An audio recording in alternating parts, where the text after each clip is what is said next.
Yo, it's your boy Ryan, Northwest Sports Fanatics, back at you with a new video. Today is Sunday, December 4th, 2022, with your boy Ryan and the Northwest Sports Fanatics. Make sure you guys subscribe to the channel. Smash that like button either now or on your way out.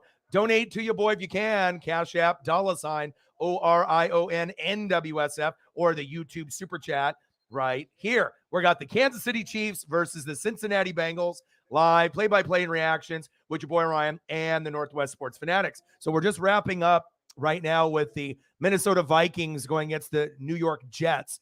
27-22. Minnesota is up with 4 minutes to go. The Jets are starting to drive, so we'll see if Mike White can put them in the end zone and put them ahead. And then this game is going to kick off right after on Fox here in Oregon. We're going to have the Seahawks and the Rams. Not really going to watch that game. There's no real point of watching that game. And luckily in Oregon, I am going to be able to get the Chiefs and the Bengals live.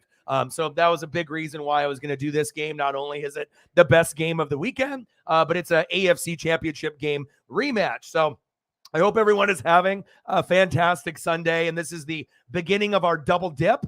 So we're going to end up doing this game. Then when the game ends, I'll, try to hurry and prep. And then we're going to be doing the Colts and the Cowboys for Sunday night. So we're going to be doing 2 games today. This will be the first, and then we'll do that. And obviously Monday Night Football, Saints and Bucks. Let's get it. I hope everyone is doing great. And we are getting to a point now where bowl games are getting announced. So it's kind of exciting. I wish Oregon was going to something a little bit better, but we are going against North Carolina. So I think that is a good matchup.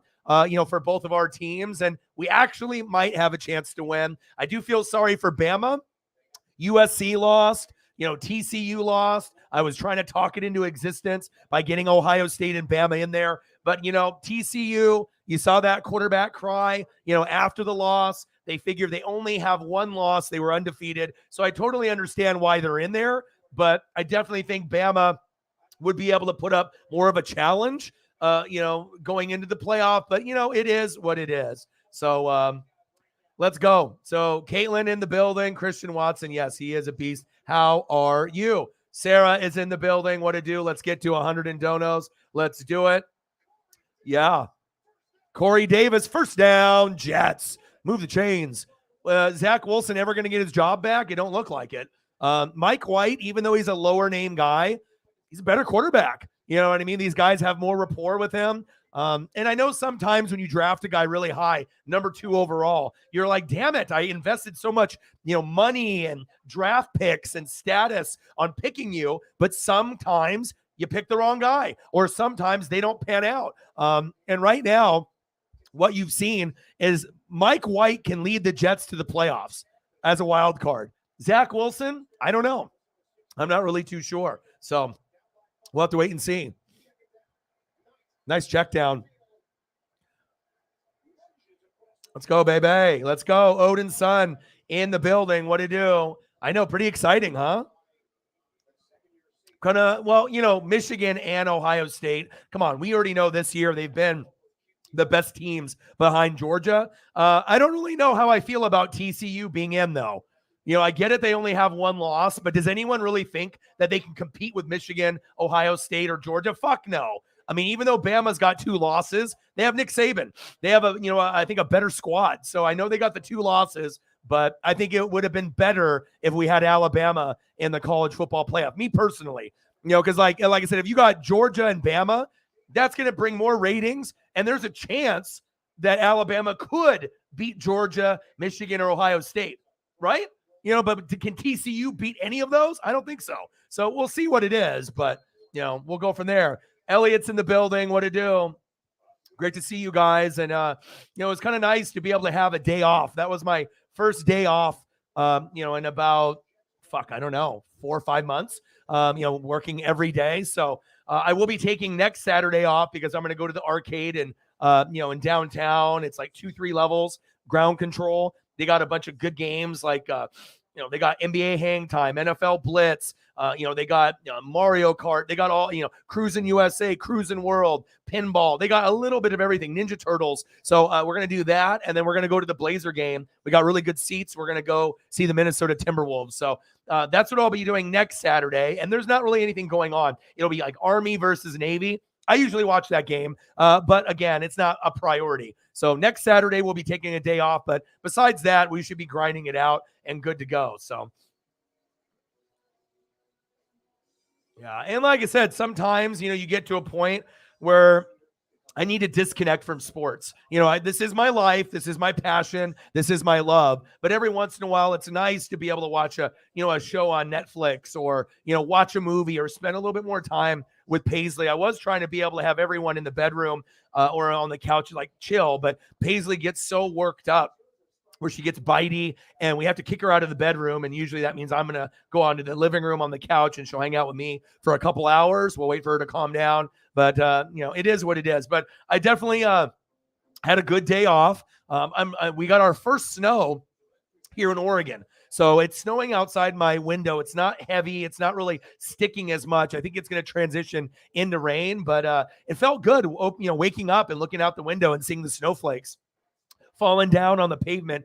Pretty cold out here. Like I said, it felt like it was like 20 degrees, 20 to 30. And usually you have to be below 32 to get snow. But it's not going to be anything where I'm going to lose power or anything like that. So, and I'm really sore. My calf is sore, my shoulders, my back, I'm really starting to feel like old, and I took a warm shower, but I'm still kind of, not really feeling great. But I'm still grinding and, like I said, not taking any days off since like July 4th.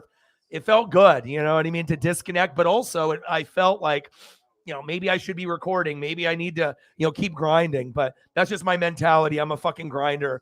But yeah, so I don't really plan on taking any more days off for the rest of the year, for 2022. So yesterday, next Saturday, going to the Blazer game because I'm going for free. My buddy's going to, he's got season tickets and he wanted me to spend time with him so we could go. And if anyone got anything that they want to comment on based off scores of the games or, bowl games, please do.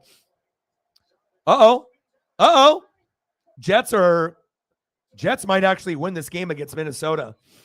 Pretty impressive. And let me go over some of the photos that I have prepped for you guys. No Joe Mixon today, unfortunately. So let's go over these so I can give you kind of a breakdown. But it feels good to be back, and it feels good to grind. You know what I mean? I like to have a little time off, but you know who I am. I'm a fucking hard worker. I'm a grinder, and I don't like missing time. All right, so we got the Kansas City Chiefs and the Cincinnati Bengals. As you can see, we got Mahomes, we got Joe Burrow. These are two of my favorite quarterbacks in the entire NFL besides Justin Herbert. These guys are studs, and it won't surprise me if either one wins a Super Bowl before their careers are up. Mahomes already has one, probably will end with 2 or 3, I hope, maybe even 4. Burrow's got to get at least 1, I hope, before his career is over. I love him, okay? Johnny Thumbnails with the beautiful thumbnail, and we're going to be doing the Colts and the Cowboys after this. Knight is trying to get in the end zone. Minnesota Vikings goal line defense is standing strong. 1 minute 50 to go. 27-22 Minnesota. And we'll be doing this game again, the Colts and the Cowboys later tonight. And then we got the Saints and the Bucks. And I'm going to have Demario Davis and Devin White on my thumbnail because I normally don't do defensive players, but I couldn't think of a better time to do it in that game. All right, let's go over here to the Cincinnati Bengals. We got Joe Burrow, Joey B, the Tiger King, Joey Burr. I got you, boy. And I got some new ones, as you can see, okay? We've never done this one. Nice one. We've never done this one either, so I'm going to put those in there. And we got Burrow and Chase. Okay, I got you, baby. I got you. And then we got Samaje Perine is going to be in because of the injury, the concussion protocol to Joe Mixon, which is very unfortunate because it would definitely give the Bengals a better chance to win with Burrow and Joe Mixon. 3rd and goal. That was a fade route to no one. Samaje Perine again. And then I got another one right here. All right, let's go here and here.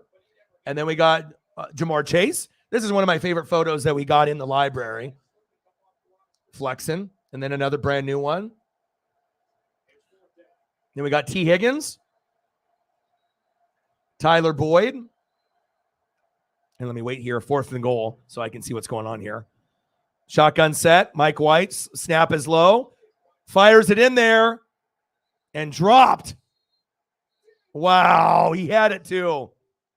Was that Barrios? Oh my God, he had it and he dropped it. Then we got Hayden Hurst, looking like a mountain man. T-Rex, Trey Hendrickson.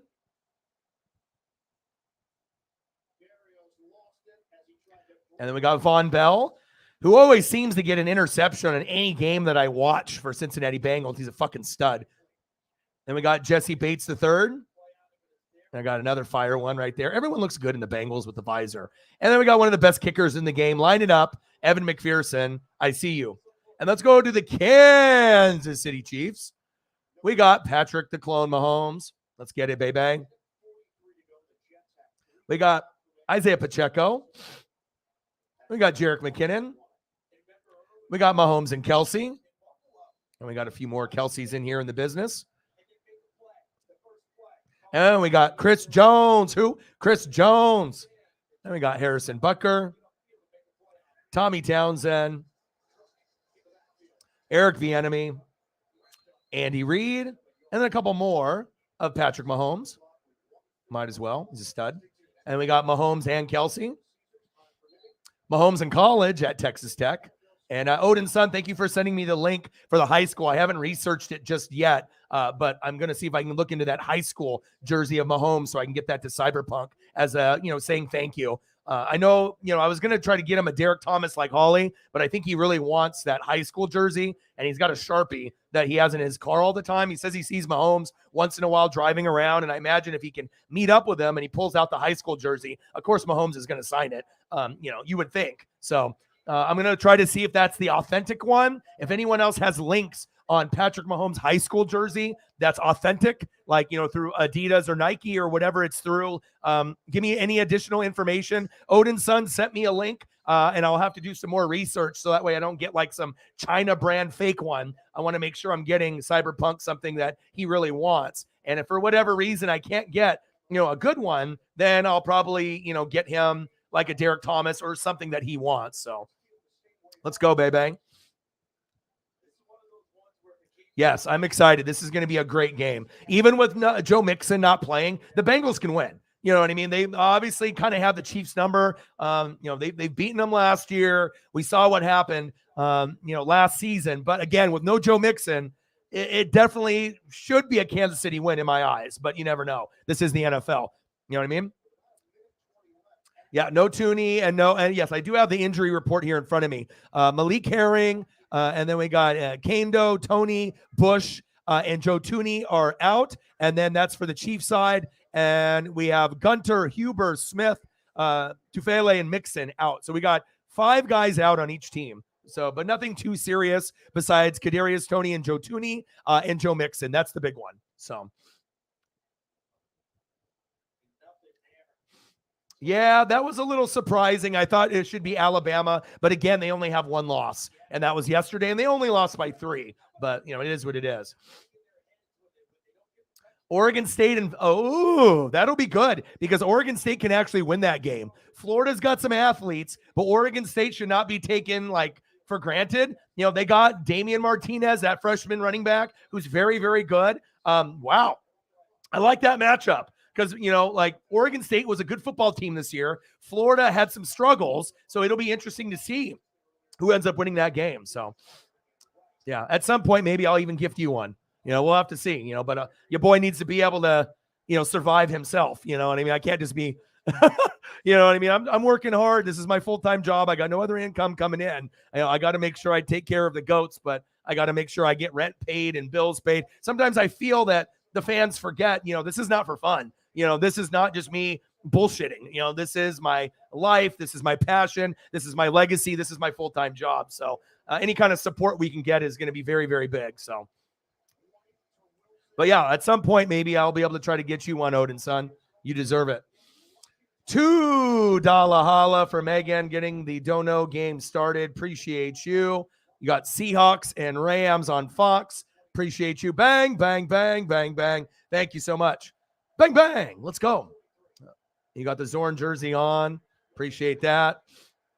We got 1:14 left in the fourth quarter. So once this ends, and then the kickoff for the Chiefs and Bengals should be in about 10 minutes after this game is over. So let me hit you with a couple photos for your $2 dono. Appreciate you. 98 to go. And again, we're going to be doing the Colts and the Cowboys as well. Nice pass by Mike White. Uh-oh. What if the Jets beat the Vikings? It's possible. They're close. All they got to do is get in the end zone. They've gotten like 3 chances to score, and Minnesota stopped them twice on the goal line. So now this is the third time. Is the third time the charm? You got to think so. You know, is Minnesota's defense that good to hold them 3 times to win the game? We'll find out. White, check down into the dirt.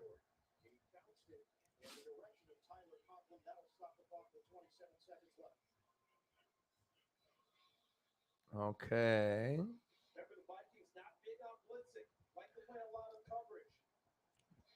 All right. Appreciate you. Let me get you a couple here. Yes. Thank you for the dono. You would rather have played Oklahoma because you think you can beat Oklahoma? I'm telling you, if you think that you're going to beat Oregon State, you guys might not. You know, Oregon State might win that game. I'm telling you, I don't know if you think Oklahoma is an easier opponent or you think that would be a better game. But if you think that you're going to almost picked, you know what I mean? If you think that you're just going to destroy Oregon State, I'm telling you, I watched every Oregon State game this year. I'm not sure if you think that would be a better matchup or you think you have a better chance to win against Oklahoma or thinking it's going to be a better game. Trust me, Oregon State will come to play, and there's a good chance they win that game. I'm telling you. They're going to bring everything that they got. This is a kind of a new vibe Oregon State team. I mean, of course, I would have loved to play someone better than fucking North Carolina. I would have rather been in a better bowl game, but, you know, it is what it is.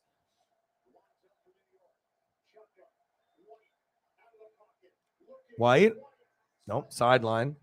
Thank you so much. Appreciate you. A little Zorn love and a little Steve Largent love. Good luck on your game today, and I am rooting for the Seahawks to beat the Rams. I really am. I need the Seahawks in the playoffs. I think that will be good.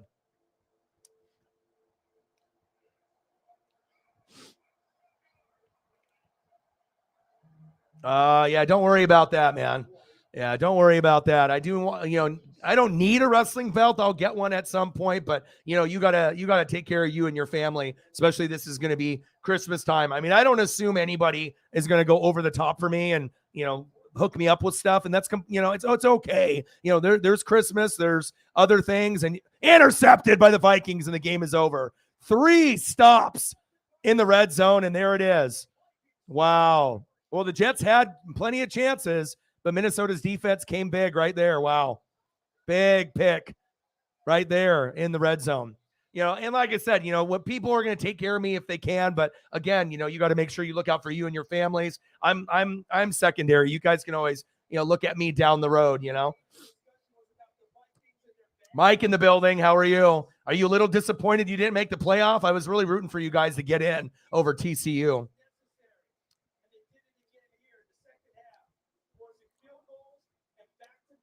Yeah. So they were doing the rowing and everything there. He had a great time.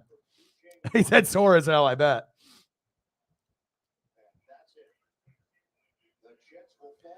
Yeah. Did you think you have a better chance against Oklahoma in that particular matchup? Penn State, Utah. What do we think about that matchup? That could be halfway decent.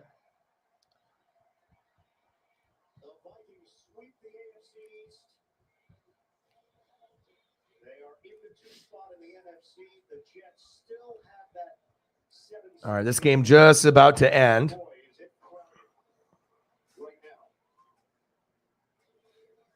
Bynum with the big pick.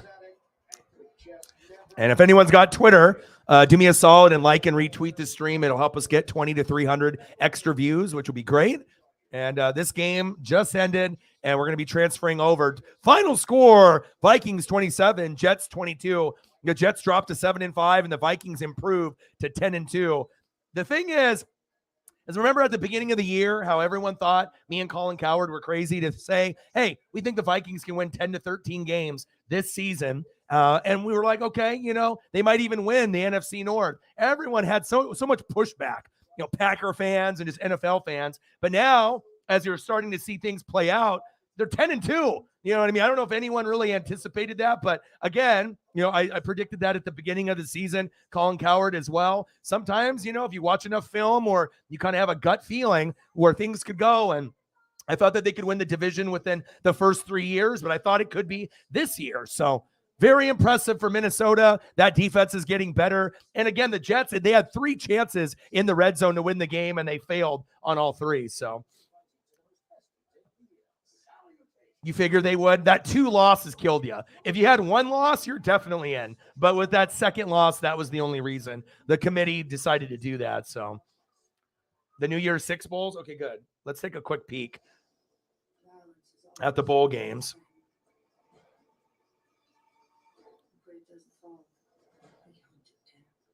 Let's take a quick peek. And we're getting our first snow here in Oregon. So when I woke up this morning, there was snow coming down. I think it still might be out there. All right, we're looking at the bowl schedule here.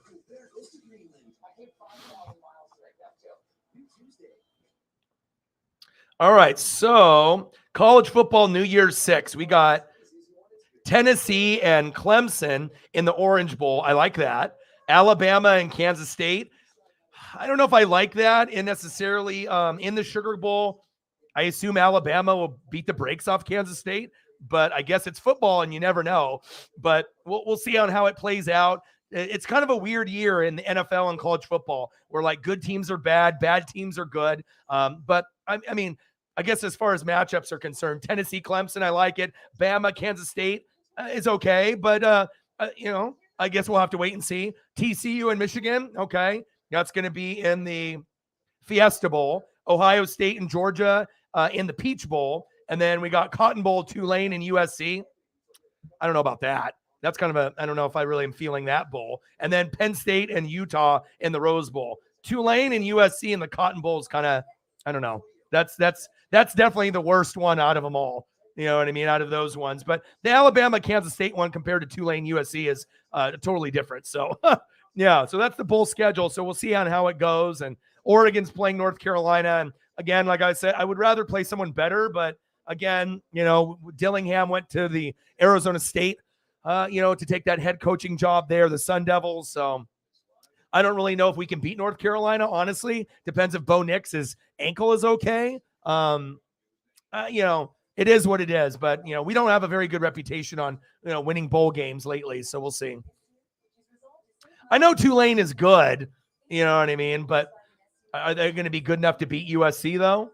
Or is Tulane got enough athletes to beat USC? Maybe, maybe they do. So, and I'm not sure if Tulane's really good. Really good is Georgia. That's really good. Good Tulane's pretty good. You know what I mean? But let's answer this question. If Tulane is really good, could they beat Ohio State, Michigan, or Georgia? And the answer is no. So they're pretty good. They're pretty good.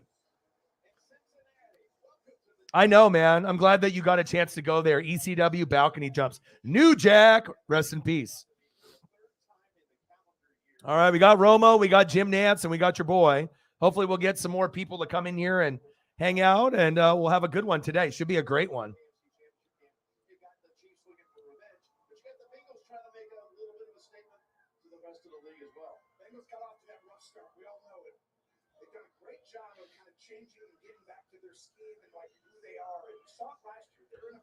All right, let's get situated here. And we're going to be doing this, and let me see. I'll give you a little sneak peek of the other one. Yes, it is.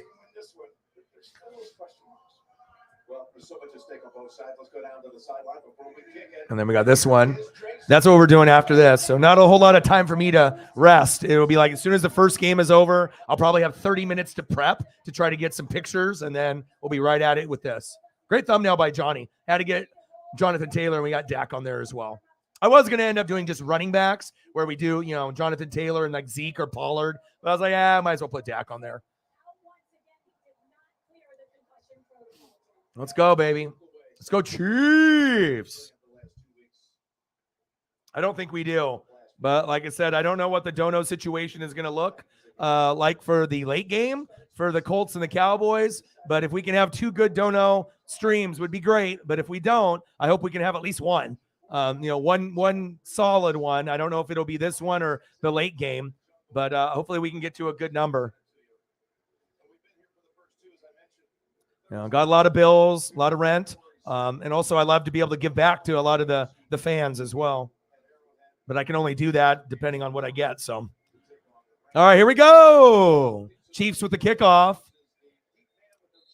9-2 Kansas City Chiefs. 7-4 Cincinnati Bengals. Here we go, baby. Career versus KC. Regular and post 2-0. 6 passing TDs and only 1 pick. Joey B. Joey Burr. The Tiger King. I see you, baby. Let's go. First down and 10. Shotgun set. Handoff. Samaje Perine. I like that they decided to go to Perine right out of the gates. You want to make sure you establish the run and have a good, balanced offense. And like I said, the only way that you're going to do that is getting Perine involved. And the funny thing is, Samaje actually is pretty good. Like, you know what I mean? There is a drop-off from Joe Mixon, who is a top 10 running back. But Samaje, if he gets enough carries, he could get close to 80 to 100 yards and maybe even in the end zone. We'll find out. And they need Jamar Chase badly today since, we know Joe Mixon's not playing. Second down and 7. Shotgun set. Burrow, little quick pass. Going to his check down man, Hayden Hurst. Gang tackled by 5 Chiefs. Joey B to his boy, Hayden Hurst. I like Hayden Hurst. He looks like an Oregonian or like someone that lives like in the Midwest, like a guy that wood chops, one of these guys that's out here, like an Oregonian, a journeyman, a camper. Hayden Hurst, my boy. Third down and 4. He looks like a logger. I love it. We got a lot of guys that look like that out here in the Northwest. Third down and 4. Shotgun set. Burrow. Pressure coming with the blitz. Check down. Samaje Perine outside on the edge. First down. Cincinnati. Okay. Here we go. 11-yard gain from Joe Burrow going to his guy, Samaje Perine. Like I'm telling you, there is a drop-off. But again, Samaje is good enough to get in the end zone once or twice. You know what I mean? He can get you 100 yards in a game. 4th-round pick out of the 2017 NFL draft out of Oklahoma. Look at this. Last 2 games, 88 rushing yards, 87 receiving yards, 4 tutties. So he's very capable of helping Cincinnati win this game at home. Burrow. Oh, first down. Almost a first down for Hayden Hurst. He's going to his lumberjack. I see you. Joey B going to his guy, Hayden Hurst. Second down and 1, 9-yard gain. Big hit right there. And if the Chiefs lose this game, it's going to be because of their defense, 100%. Usually it'll be O-line, D-line, defense, and coaching and play calling. But I think really the big thing here is if the Chiefs lose, it is going to be because of the defense today. Second down and 1. Burrow 3 for 3, 23 yards. Quarterback sneak. First down. Bengals. Move the chains.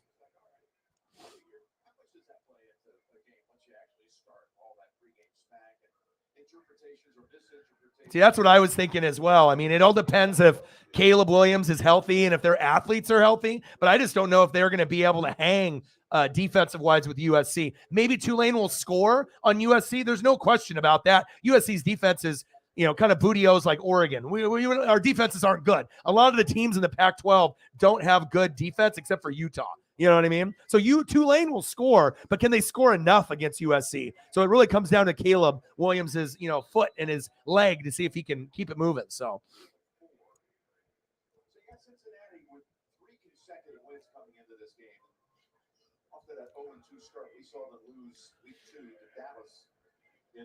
I have the national broadcast. I'm here in Oregon.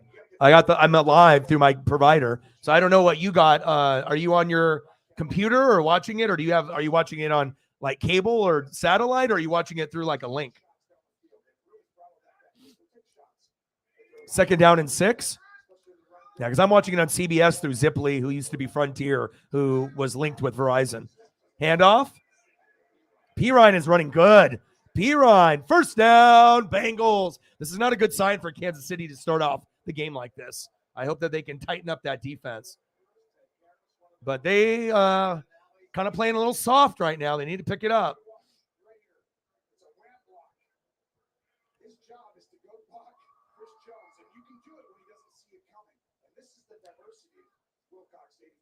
And I do think Cincinnati can make a run, win the division. And like I said, I do think that they could end up in the AFC Championship game. We already know it should be Bills Chiefs.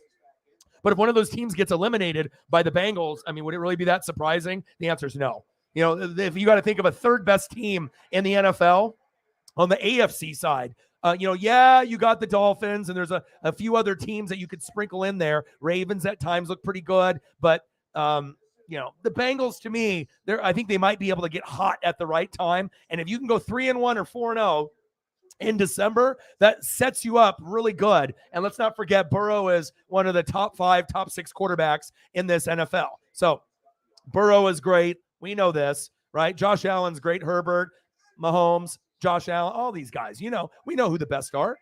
First down and 10. Kansas City desperately needs a sack lunch or some kind of big play here. Come on now. First down and 10. Burrow, wide open. Uh-oh. Exposing the secondary. First down, Bengals. Tyler, avoid the Boyd. Move the chains.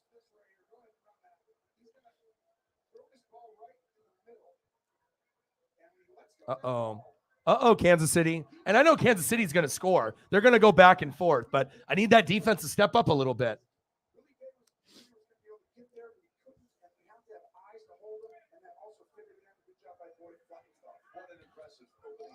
17 TDs. Jesus Christ. First down and goal. Shotgun set. Burrow, wide open. Oh. Pirine, throw was a little off. Good coverage there by Reed. Joe Burrow going to his little check down man. Pass incomplete.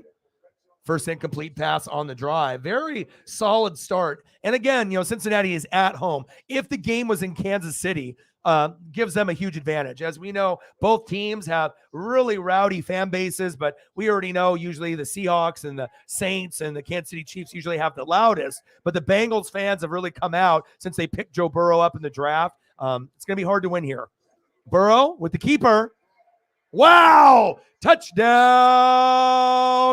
Bengals! Joey B. Joe Burrow. Touchdown! Cincinnati. If you're a Bengal fan, you're loving this. If you're Kansas City, this is an eye-opener because, you can still win the game, but it puts more pressure on the offense, knowing the defense is probably not going to be able to stop the Bengals all day. It's going to be very tough to stop Burrow, just like they know it's going to be very tough to stop Patrick Mahomes. It's going to be a shootout today. All right, line it up, baby. Evan McPherson. Line it up.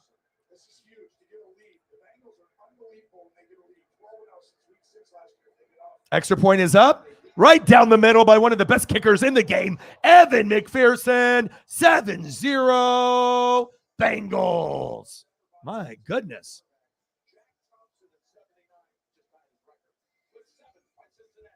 That was quick. I knew that they would come out and score a field goal or touchdown more than likely on one of the first drives or two, but I don't know if I was assuming it'd be so easy to go down the field like that. But again, these are two really good offenses, and Cincinnati is at home, and they know what's on the line. If the Chiefs lose, it's not a big deal.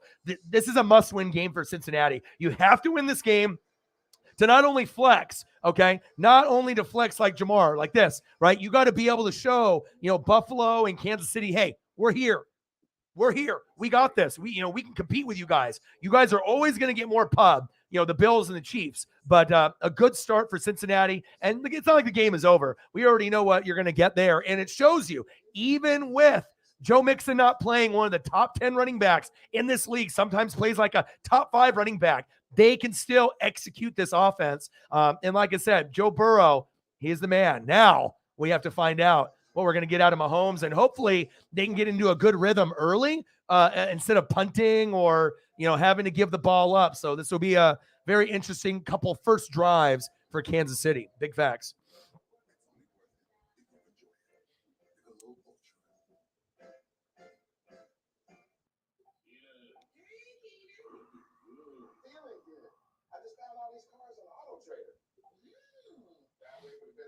Oh, nice. You're in the top 10 in the draft. Good. Yeah, like I said, there's no point of trying to win games. We want to make sure we get you the best that you can.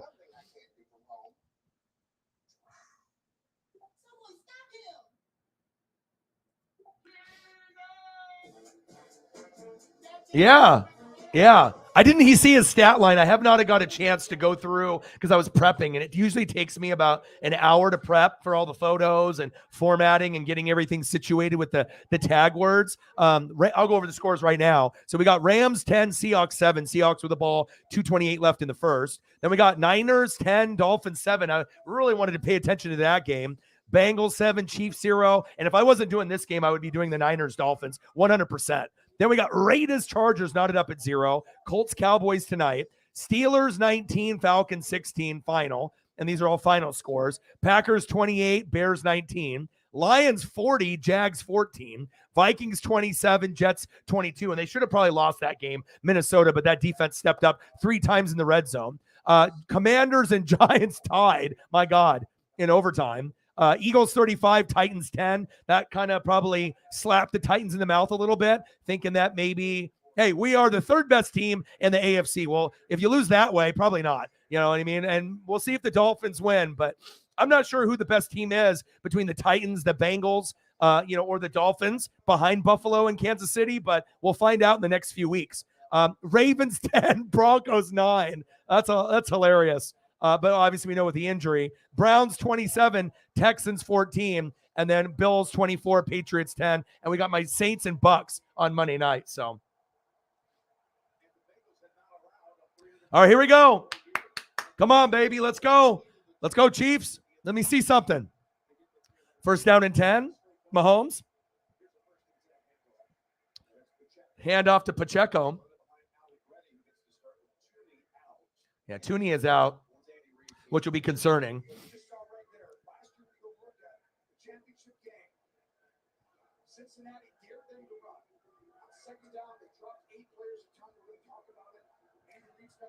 Second down and 6, 4-yard gain from Pacheco. Shotgun set for Mahomes. Offensive ranks, dominant. Second down and 6, Mahomes, check down, Pacheco. Use your speed and your vision. There you go. There you go. Hell yeah. First down, Chiefs. And we were like, oh, Tyreek, they're never going to be the same. You literally got a guy wearing the same fucking number who plays like Tyreek. Like if you were like in a coma, right? And then you saw number 10, you're like, oh, Tyreek, good play. You're like, bro, Tyreek ain't even on the fucking Chiefs anymore. Like the guy plays like Tyreek. If there was one player in the NFL, the closest thing to a Tyreek 3.0, 4.0 version, there's never going to be another Tyreek Hill. But if you got a guy like a poor man's Tyreek, it's Pacheco. And they drafted him to be that guy. Nice draft. Check down.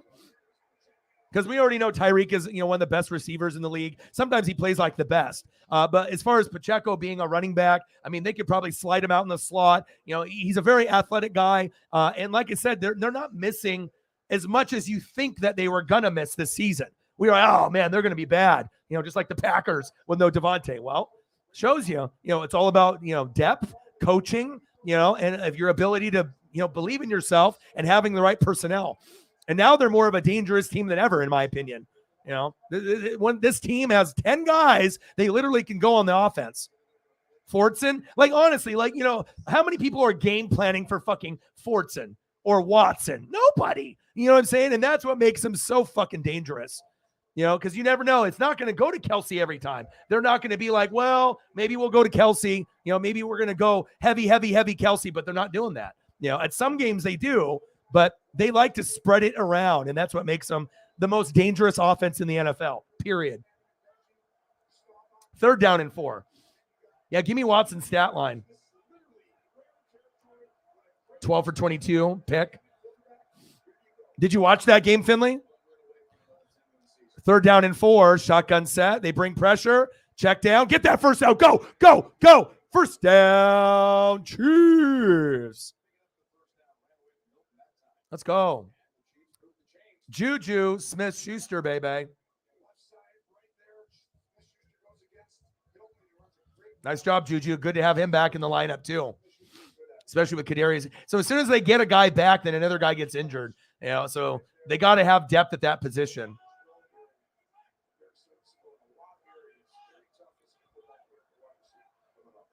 Nice job, Juju. I see you. Great to have you back. Here we go. Handoff. Mahomes. McKinnon, yeah. First down, Chiefs.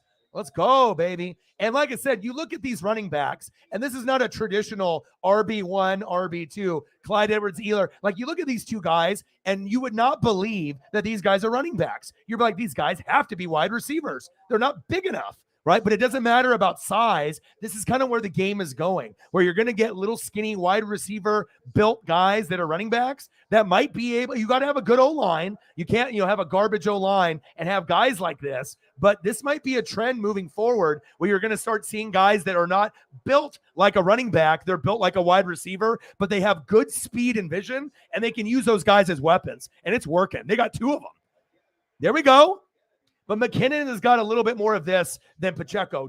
I'm not trying to disrespect Pacheco. He's just a young buck, all right? But this right here, don't ever think for a second that McKinnon don't got muscles. He's a lot stronger than he looks. He's bigger than Pacheco, but he can kind of run over guys, and that's what I like about him, because I think a lot of times they're like, well, McKinnon's kind of like Pacheco. They're small. They're nothing. They're shit, right? Until you see them run and you see how hard it is to take them down. Nice play. And that's kind of why I think the Chiefs might win the Super Bowl this year if we get a Chiefs-Eagles Super Bowl. They got to get past a few other teams, though, before they get there. Mahomes throwing it out of bounds. Good play. Good play, throwing it out of bounds. Let's go, baby. You want O-Dog? Do you want me to call you? I can call you. You want some plays? I can hook you up. I've been doing some studying. Okay? And you don't need to get too cute. Like sometimes when they do like the shovel pass, to Kelsey, look at Bieniemy. He's already thinking. He's like, how do I fool these motherfuckers? Like, he already is on it. He's like, okay, how do I fool them? But I can't be too cute out there and get a turnover. Let's see what they dial in right here. 3rd down and 3, big game. Let's go. Big play right here. Shotgun set, Mahomes. Oh, batted backwards. Almost picked off. Wow, DJ Reader. That's a big play, because if they get that first down, they're getting a touchdown for sure. So now they're going to have to satisfy, and they're like, fuck, man, we had a good play there, but you had to throw the ball higher, and the hand was up the whole time, and they teach that. Great job. All right, Harrison Butker, we need you. You started off kind of weak because you were injured, but you started to get a little bit stronger as the season's going along. And if the Chiefs are going to win the Super Bowl or the AFC Championship game, they absolutely need this man to be healthy. Kick is up, right down the middle, and it's good. They will not win the AFC Championship game without Butker. They will not win the Super Bowl without Butker, and I'm 100% dead serious. Okay, they need him. The backups are okay, but they need a guy like him, because chances are the game might end, like AFC Championship game, like 37-34. And they will need Butker to be a key part in that game. And also Super Bowl, we might end up getting a game that's a little bit closer than people anticipate. So they definitely need him healthy. And I know every Chief fan that is in the room, or anyone that watches this broadcast, or anyone that knows fucking football, knows that that statement is 100% correct, because they're not the same team without him. And that's big facts. Nice job. I mean, I definitely would have rather have that been a touchdown there, but these are 2 of the funnest teams to watch in football. Bills are fun.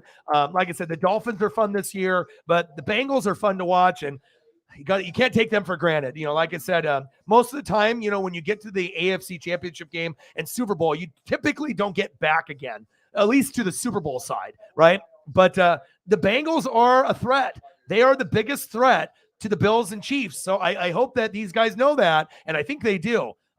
Going to be interesting to see how this all plays out for these 2 teams moving forward. Big facts. 7-3 Bengals. Nice play. Nice job. I see you guys. Okay. I see you. I see what you did. Okay. Yeah. I saw what you did there. Okay. And you're going to have to throw that ball higher. So that's like a learning moment for Mahomes. When he saw that. So now there's going to be probably a few more floaters, after that, because if you're going to have guys that put their hands up, there's probably only like maybe 5 to 10 teams that I feel. I'm not in the locker room, so I can't be for sure, but I feel that based off all the reading and the beat writers of me following all 32 teams, every team supposedly teaches D linemen to do this.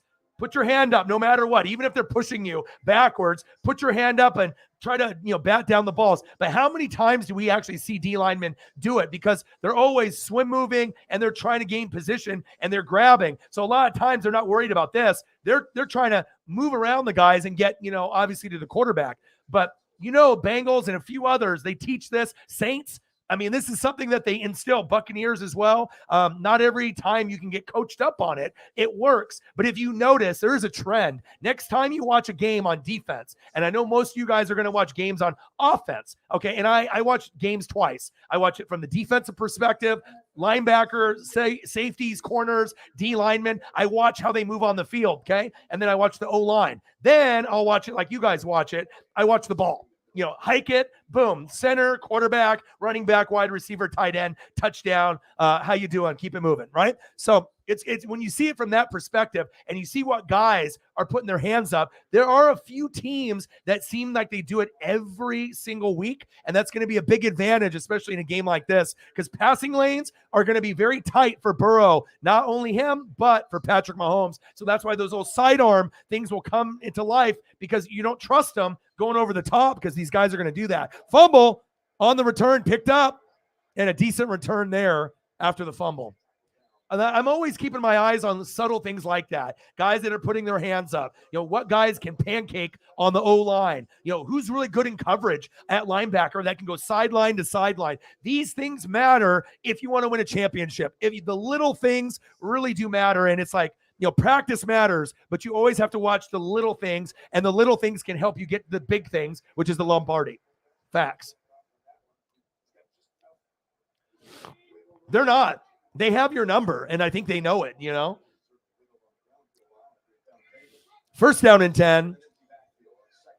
Burrow, plenty of time. He's making a sandwich back there. Now he decides to run, sliding. And that's another thing about Burrow that I think people don't understand. He is like probably the closest thing to Joe Montana that's playing today. Joe Montana was one of my heroes growing up. So for me to say that, that's big. You know what I mean? Like, yeah, they went to the Super Bowl and they lost. But you have to understand how good Joe Burrow really is. The guy is special. Like, when we go through rivalries, everyone says Josh Allen and Mahomes. But I feel that they need to put Burrow sometimes, in that conversation, or maybe even higher than Josh Allen. And I know Bills fans will be like, no. But, I mean, Burrow is a really special quarterback. I think Burrow will be in the Hall of Fame. I definitely think Josh Allen and Mahomes will be there. And I'm hoping Herbert can get himself there too. Burrow is special. Floater. Oh! If he just would have kept running, Hayden Hurst, if he was a wide receiver, he might have got that. Joe Burrow with the floater to Hayden Hurst. Pass incomplete. But he's so calm, cool, and collected. Joey B, it's just like he's almost destined to win one. Whether it's with the Bengals or if he goes to another team in the second half of his career. But I really, really like Joey B. You know what I mean? Like, I think a lot of people doubted him, even though he had the best college football team, arguably, of all time, with him and Clyde Edwards-Helaire, Jamar Chase, and Justin Jefferson. I don't think a lot of people are believers of Joe Burrow like me and a few others that we see it. I know a lot of people in America think he's good, you know what I mean? But I don't think people think he's great. I think a lot of people right now are putting Josh Allen ahead of him, which I'm not sure if I would. Josh Allen's great, don't get me wrong. You know what I mean? But I kind of like Burrow personally more. Like, you know what I mean? Like, if I was going to build a team, I would go more Mahomes first, and I probably would go Burrow just because I know who he is. And I know Josh Allen can scramble and do all this and that. I just trust Burrow more. Josh Allen is a risk taker, and that might end up hurting his career. He throws more picks. I don't know. I think Josh Allen is a product of the media. And, they go where the media, loves to hype up players, and everyone loves to dick ride fucking players and teams. And no one obviously, got that type of, treatment besides Josh Allen and the Bills. And I get it. On paper, they look very, very good. They're supposed to be the deepest team. They're going to win, but there's no guarantee that Buffalo plays Cincinnati or Kansas City and wins. If they think that they're just going to run through the AFC, they're fucking on crack. It ain't happening. There's other teams out there that are just as good to get there. And the Buffalo Bills could easily win the Super Bowl this year. Don't get me, twisted up here. I know this. Burrow picked. Nice interception, but there's a flag, and it might be pass interference. It might be pass interference on Kansas City, but we'll find out because they threw it like it was. Nice pick for the moment, but I need to find out if this is a PI on Kansas City.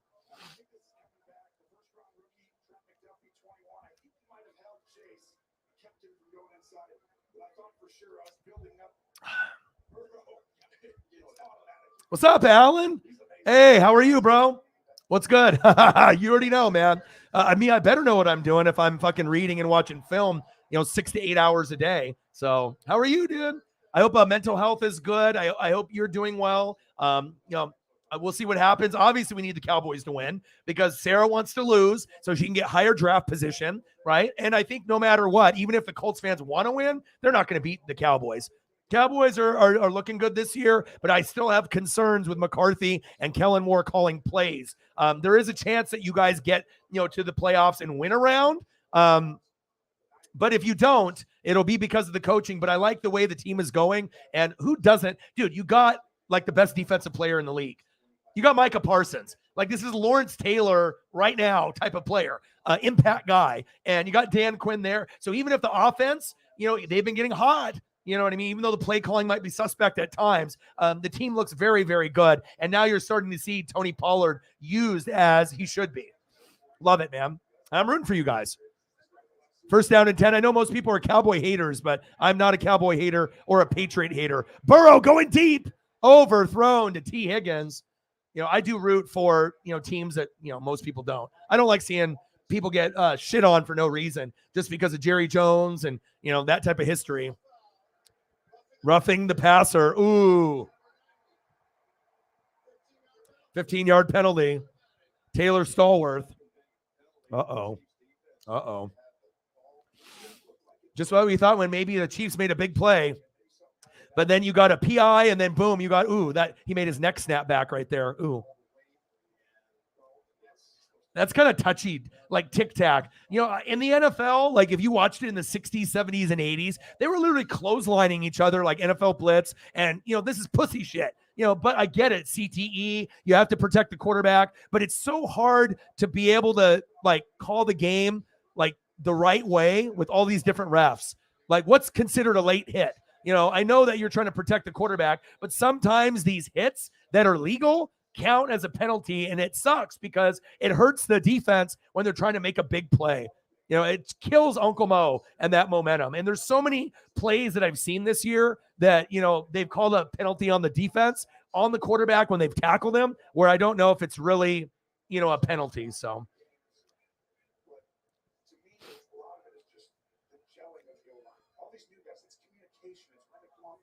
Yeah, that discipline is going to be a big thing of the Cowboys because you guys usually don't have discipline. And I think you know that too. Raiders and Cowboys have so many penalties every single year, but hopefully we'll figure it out. Handoff. Pirine, first down, Bengals.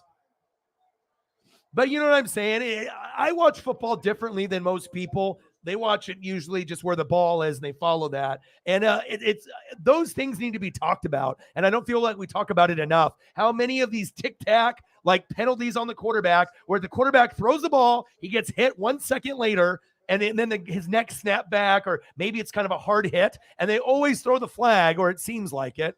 End of the first quarter, 7-3 Bengals, and they look like they're going to score another tutty here.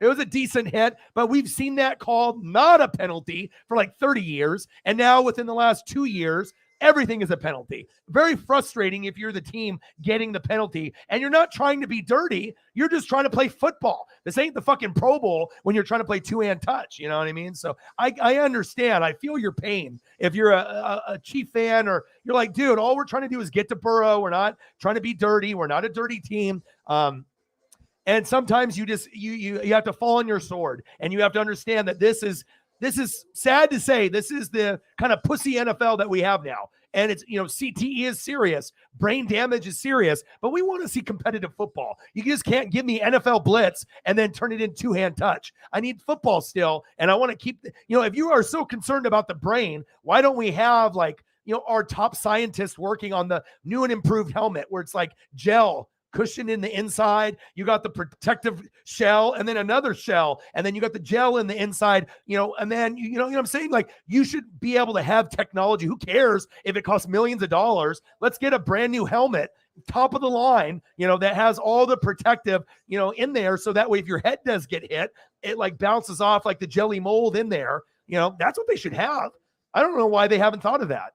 You know what I mean? They need to be able to spend some more money so that way we can get back to good football, not this tic-tac football.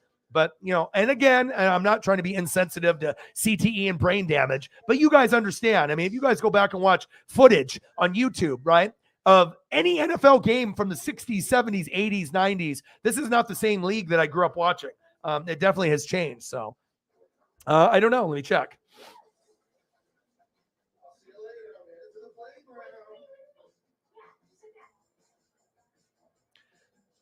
Odin son with a $1 dono, but you know what? I'll take it. Anything helps, man. Thank you. Shop that side and experience the magic of getting the perfect gift. 60 Minutes was invited to Paris to speak with French President Macron. What are his ideas for some? Appreciate you, man. Thank you so much. And that's another thing too. There's a lot of other channels out there that might have more subs, maybe more people in the room, but I guarantee you're never going to find another person that is more dedicated to the NFL than me, especially when I'm trying to do all 32 teams. I take a lot of pride and passion into this. There's a lot of people that have great thumbnails. Hey, they got great graphics, a great scoreboard. But if you want stats and you want analytics, you're not going to get a better resource than me. Because like I said, I treat every team literally as my own. So, I'm going to be really into every single situation there. I appreciate you, Odin son. Let's go. $3. Let's get to Ondo, baby. Come on. Let's go. First down and 10. Burrow. Nice tackle by the Chiefs. I mean, there's a lot of hard work that goes involved in every stream that I put in. I think you guys know that. Bang, bang. Thank you so much. $1 dono. Hey, $1, $500, anything in between. It helps. Cactus Jack says, thank you, brother. Appreciate you, man. Thank you so much. Megan with a tour. Appreciate you. 1410 Hawks. Let's go. Thank you so much. Bang, bang, bang, bang, bang, baby. And like I said, that's why we need other people to step up sometimes, just because, we have like 3 or 4 main heavy hitters, but if they don't show up or they're not in the building, we have to find other ways. And, if we're not getting a proper push, to gain more people. But the thing is, I am getting more people seeing me on Twitch, or not on Twitch, Twitter. So, you just hope that those people that are watching me on Twitter will come here to YouTube so that way they can comment and sub, instead of just watching me on there and not subbing and, going that particular route. So thank you so much. $5. Let's go. 5. Hey, every dollar counts. Every dollar counts. I appreciate you. It'll go towards the thumbnail fund, and obviously gifts back to the fans. And so that's usually where most of the donations go to keep improving the channel. There we go. Nice catch. Touchdown, Bengals. Guess who it is? T. Higgins. I think he's in. Joe Burrow to T. Higgins. T. Higgins is so good in the NFL that he could be a wide receiver 1 on probably half of the teams in the NFL right now. I don't think many people realize that. He is a wide receiver 2, just like you have a DK Metcalf and then you got like a Tyler Lockett, right? So you got Jamar Chase. We already know he's the best. He's like a top 4 receiver in the NFL. But T. Higgins, I don't think people realize, if you watched him in college, like he would be he would be a number one receiver on probably half of the teams, probably about 15 or 16 teams in the NFL. I mean, shit, I would take him in Tampa. I like him. We got a little taunting on Sportsmanlike. Of course, they're going to be talking shit. So it was Chase who was, again, he was just an observer. No question about Yeah, he got, look at the effort. Incredible effort. Chase yesterday, you could hear he was annoyed at Reed right here, 20. Yeah. Oh, Chase is just Jamar just talking shit. They got a rivalry. You know what I mean? They don't like each other, to say the least. All right, line it up, baby. Line it up. Line it up, baby. Line it up.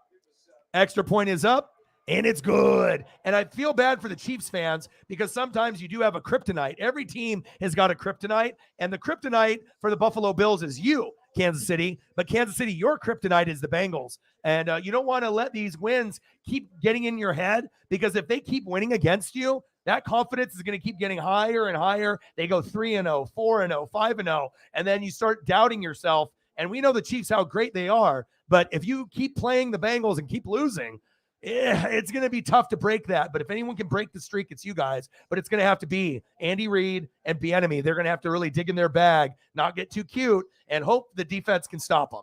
That's big facts. 14-3, Bengals are up.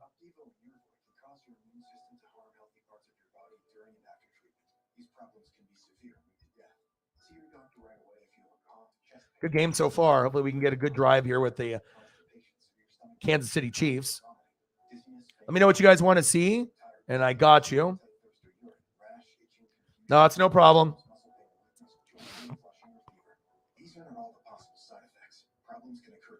Yeah, the trash talking, the rivalry, it's NFL, because you got to think that, Jamar Chase and Justin Jefferson are going to get shit talked by every fucking corner and safety. So, you're going to dish it out. Sometimes you're going to talk shit, and maybe they're going to talk shit back, or maybe the corners and safeties initiate, because sometimes they try to get in these receivers' heads. So it's not always the wide receiver who's the first guy talking shit. But in that particular circumstance, it looked like Jamar's, I'm good. Our team is going to beat you. And, it's not over yet, though. It's a little early. But I don't really like what I've seen so far from Kansas City. So hopefully they can find a way to kind of turn it around.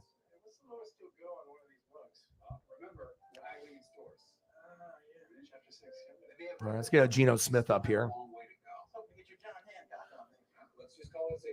I noticed there weren't any refreshments, so I'm just going to leave a couple of... And I'll get you a Pete Carroll. Let me know what you want, Odin. If you want a particular player, type it in the chat, and I got you.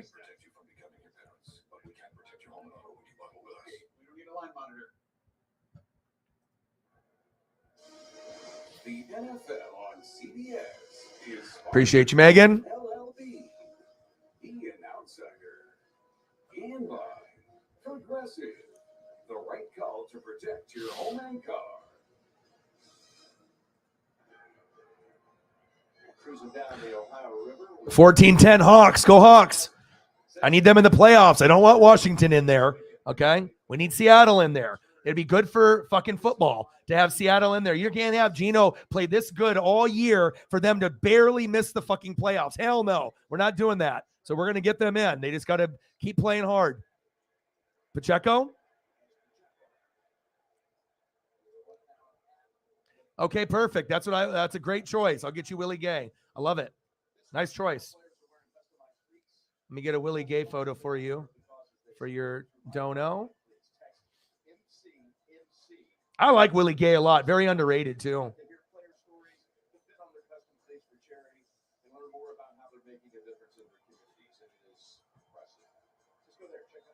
There we go, baby. Let's go, Chiefs. Come on now. I know you can't stop believing in yourself.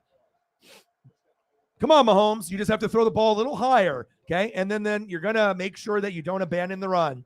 And most teams, bad teams in this situation, when you're down 14-3 against like a rival, right? What do? They start throwing the ball on first down, second down, third down. The good teams and the elite teams run the football. You have to run the football and then let the pass come and let them suck up and get 8-9 in the box. So that way you can do play action on third down, go over the top. You're going to want to make sure that you have a balanced offense, and only the good or great teams do it. So this is good that Kansas City is not abandoning the run yet. You want to make sure you keep that balanced offense. 2nd down and 7. Let's go, Mahomes. We need to get you to sling it, baby. Look out. Oh, it's 12 noon. You know what time it is? A Bengals sack lunch. Yum, yum, yum, yum, yum, yum, yum. Uh-oh. Uh-oh. Who is it? Knock, knock. Who is it? Knock, knock. Who is it? Golly. Sack lunch for the Bengals. Oof. Hubbard. Sack lunch, 8 yards lost, big play. 3rd down and 15, and this is tough on the road. You already have a hard time playing this team.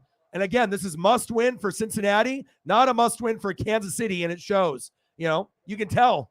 The one team wants it a little more. Come on now, get to them. There we go. Yes. 1st down, Chiefs. But there's a flag on the play.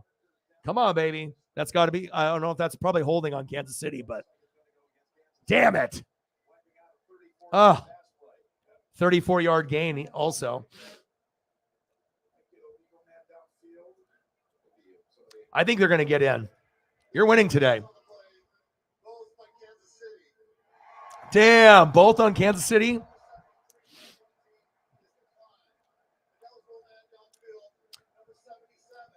Well, he got suspended for the, breaking the vacuum cleaner thing, and that got him out of whack a little bit. So when you miss time, you miss the, you miss the camaraderie and, being, all on the same page. And I don't think that the 4 games, which would have been 6 or 8, or was it 6 games? I know it was like 4 to 6 games and stuff. I think they wanted to make it 8 to 12, but it's ridiculous. He'll get better as the season goes along. Shotgun set, 3rd down and 20. Mahomes, got plenty of time. Get rid of it, Patrick. Pointing, going deep. He's got a man. Oh, incomplete. MVS, the intended receiver.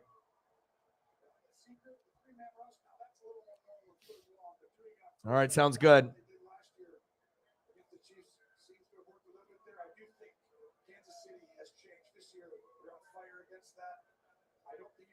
as consistently in this game. I think Mahomes will burn you at some point. 14-3 Bengals.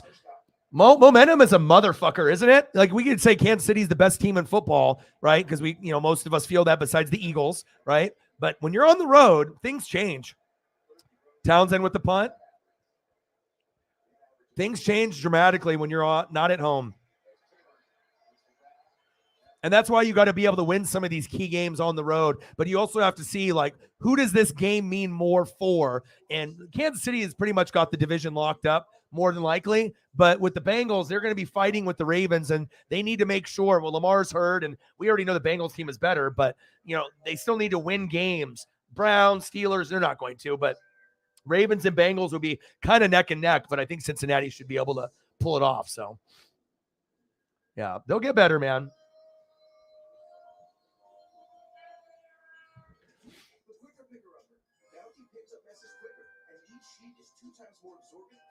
Let me get you another Willie Gay.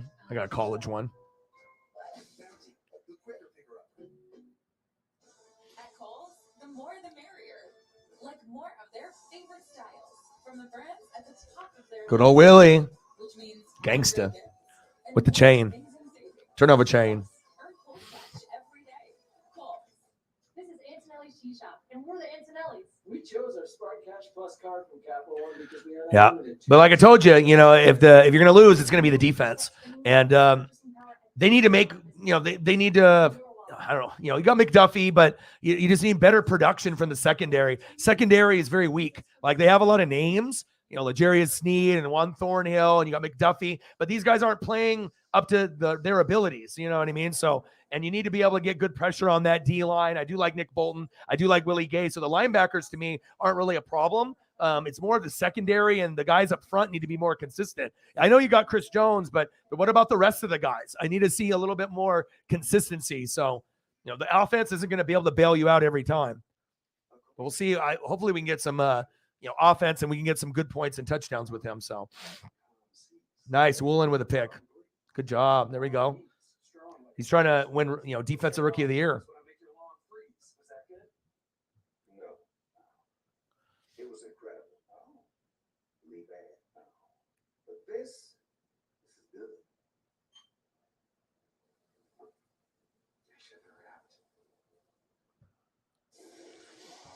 Yeah, him and Sauce Gardner. We have two guys now. One guy that no one expected to be this good, and Sauce, we knew he was going to be good. So if Tariq can keep it up and be like one of the top 5 corners in the NFL or top 10, with his career, that would be huge for Seattle if he ends up being like a superstar. I mean, right now we know he's one of the best players in the NFL this year as a rookie, but if he can keep it up and turn into a top 5, top 10 corner, things are going to be interesting as we go back and look at that draft, with Kenneth Walker III, Tariq Woolen, right, as well as Abraham Lucas and Charles Cross. That'll be considered Seattle's one of their best drafts of all time. Oh, one-handed grab by Jamar Chase.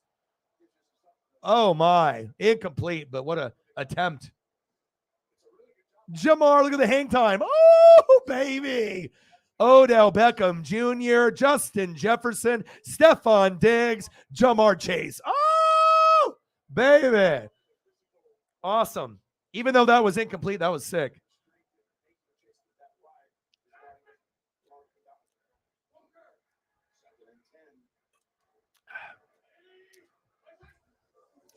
Second down and 10, Burrow. Jamar Chase pushed off right there. There's a flag.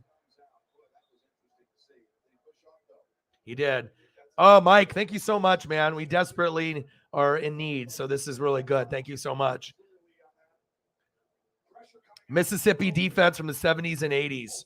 $20 dono from Mike. Mike, you are a godsend, man. You have no idea how many times you've saved me, dude. Thank you.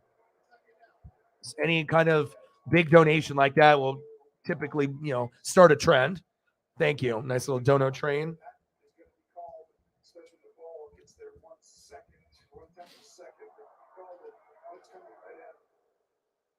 $20 dono on the Cash App. Bang, bang, bang, bang, bang, baby. Boom, boom, boom, baby.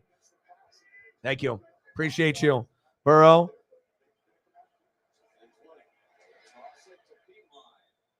P. Ryan with the halfback toss.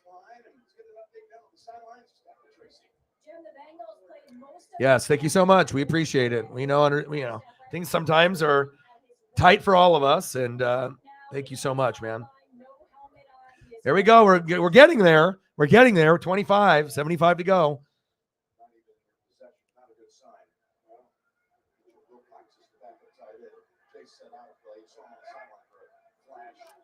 $12 days, huh? It's coming up. Congratulations. Third down and 12. Burrow. Go. There you go, George. Nice tackle by George Karlaftis.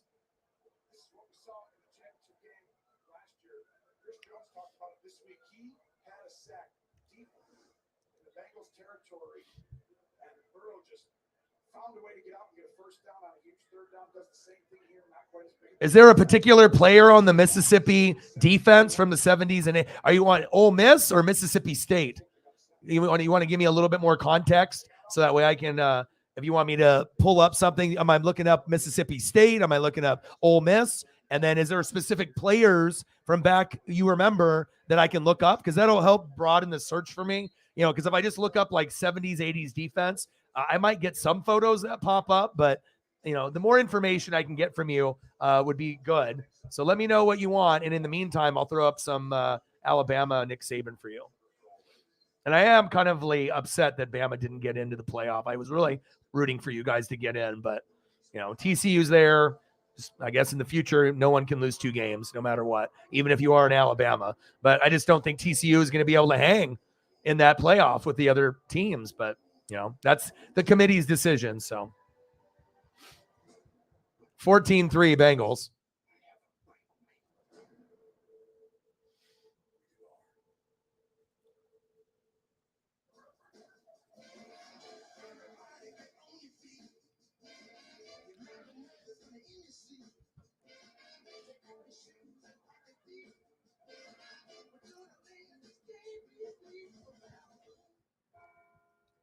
Driving, I see. Something like that. Well, here's something else. With your farmer's policy perk new car replacement, you can get a new one.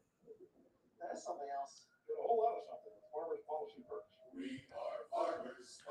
Bum, bum, bum. All right, Saban, baby. Yeah, right now the O line and the D line are getting fucking destroyed. You know what I mean? Like, and that's when you can't get pressure and they're getting pressure on you. It doesn't matter who you have at quarterback, running back, wide receiver, and tight end. There's no fucking time to get the ball downfield or to really make plays. And you can be the best quarterback in the fucking world, best tight end in the fucking world, and you got two of the best coaches in the fucking world, right? But if you don't got time on that O line and D line, this is irrelevant. This is irrelevant. And then these guys become kind of irrelevant. Now, they'll make the proper adjustments in the second half. Is it done? I want one. Smells good. Do I need to wait for it to cool down? Okay. We got this like candied apple type thing where you like hollow out an apple, put it in the oven, and then you put like spices and like oatmeal and stuff in it. And then you have like a little kind of dessert treat.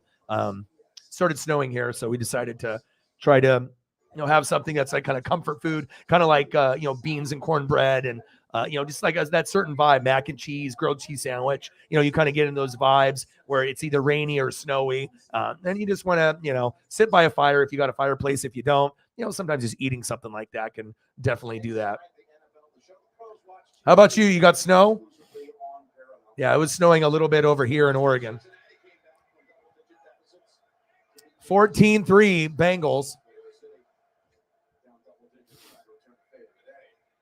Mahomes.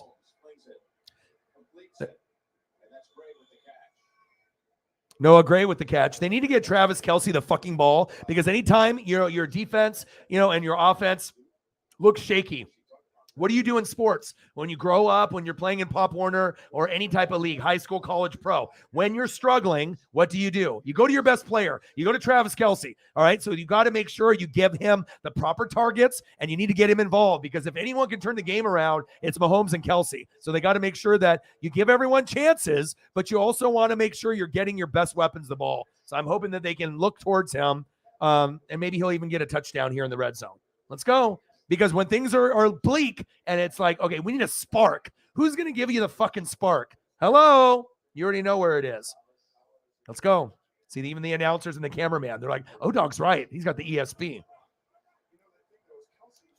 You always get to a point in a game. I remember watching Jordan and Bird and Magic, and they had similar things that would happen, or Montana, and you just like, okay, where are they going to go? And, maybe they're down 14-3, and, maybe the Niners are playing the Cowboys. Montana's like, okay, I got to go to Rice. We haven't got him doing enough. We normally give, Jerry Rice all these targets. What am I doing? Let's get back to the basics. And once you get back to the basics and go to your best, that's when things can kind of open up. And sometimes you can go to that best player and they'll get you a huge play, sometimes even for a touchdown. So, but also if you're smart, the Bengals know it's coming. So if they are a good team, they're already thinking ahead that Travis is probably going to get a big look soon.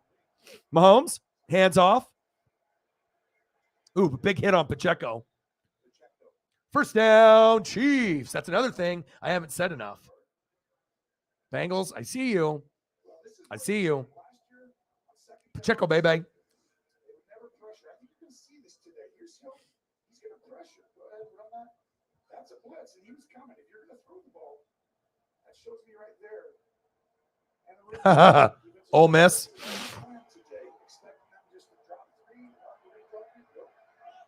Oh, you missed defense from the 70s and 80s. Oh, okay. That makes more sense. Sometimes things get misread. Me too. I miss the old times, school times too. Floater almost picked off. Uh-oh. Okay, that makes more sense. What's up, Jameson? How are you? Good seeing you. We've missed you. That's a really risky throw. But inside, right here on the left side, that's going to be really Oh, nice. I need fantasy points. really hard to block one-on-one. Tennessee still, even though they lost, they're still one of the top 5 teams in the AFC. I don't care. I mean, a lot of teams are going to lose to the fucking Eagles. I mean, let's be honest. That doesn't necessarily mean that they drop off from being like a contender or being a good team. I still think that they are right there with the Bengals and the Dolphins. Those are the teams that are the biggest threats at the moment, to the Chiefs and the Bills. And you're going to lose some. This is the NFL. All you got to do is get into the fucking dance. So Now, if the Titans would have beaten the Eagles, then that would have probably justified more. Like, we need to be bragging more and talking more about the Titans if they beat the Eagles. But we understand. I mean, Philly's built different. I mean, they're built for a Super Bowl. They're the most all-in team that is playing right now with the moves they've made. I mean, they're trying to win it. It's a failure if you don't. 3rd down and 4. Mahomes. Floater. Kelsey. Incomplete. I'm not sure if I like this Mahomes floater. Remember when the first pass got tipped? And he's like, oh, he's going to have to float some now. But now he's floating everything. And you're going to get picked off if you do that. So you got to be able to be the rifleman and rifle it in there. You're not going to be able to float. I get it that you got the batted down pass and then you're going to float it now. But you got to, the O-line is not doing a good job for Kansas City. Oh, thank you. Did you eat yours already? Did you?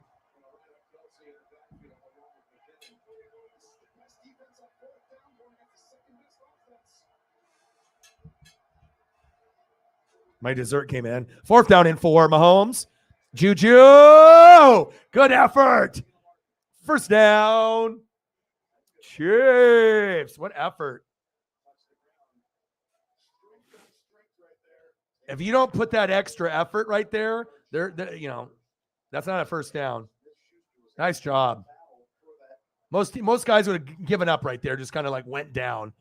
The 1st down means everything, for the Chiefs actually staying in the game.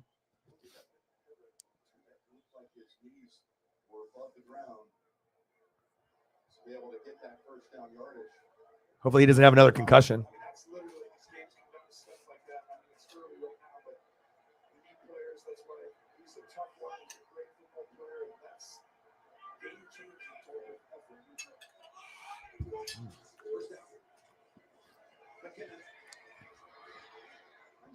Oh my God, the apple and the cinnamon, putting the apple in the oven, and it gets a little soft, and then it's got the cinnamon and the oatmeal. Oh my God. If you guys need a dessert that's a little healthier, that's, not necessarily like ice cream or cake, and you're looking for something to make, it doesn't take very long. You cut up the apples, you get one of those scoopers, hollow it out, and you put all the ingredients in, and then it bakes for, I'm not sure how long it bakes for, probably 10 to 30 minutes. I'd have to look at the recipe. And then when it comes out, it's just insanely good. 2nd down and 2. There we go, Sky. There we go. We're getting points here, baby. We're getting touchdown here. Nice job, Sky Moore. Good job, Sky.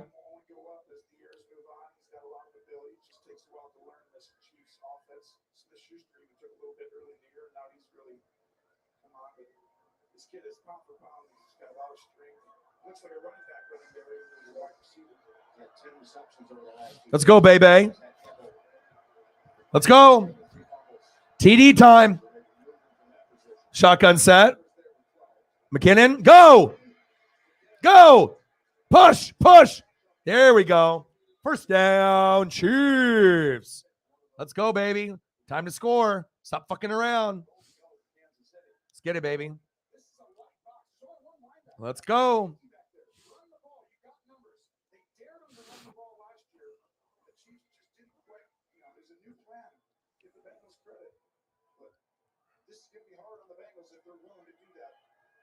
Yeah, the games are, you got good opponents. We got an injury. Yeah, the games are good. Like I said, I need to pay attention to the Dolphins and the Niners. 10-10. You're not going to get as much scoring, but it's just like those are 2 really good contenders where they could go a lot further than anyone anticipates. Like, what happens if Miami makes the AFC Championship game and the Niners do too on the NFC side? Like, I'm not sure if anyone would really be surprised. Some people probably would, but yeah, it's good.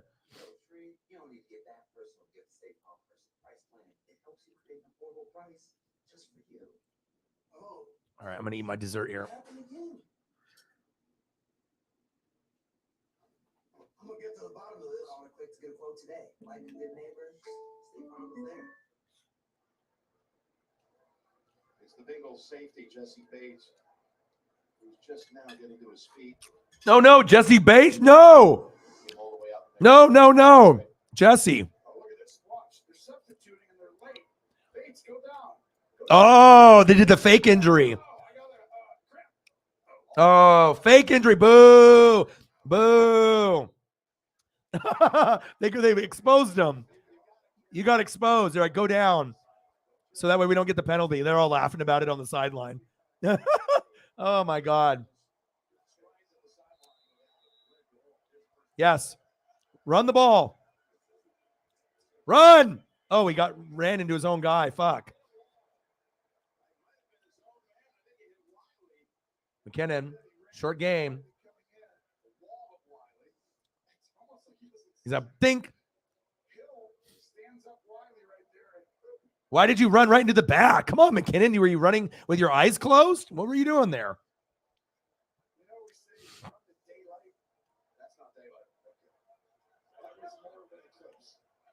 Come on, Chiefs. I need a touchdown, baby. Let's go. You might have to throw the ball soon.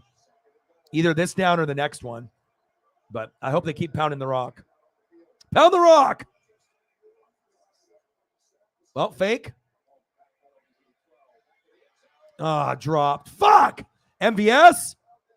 Damn it. Shit. Fucking A, MVS.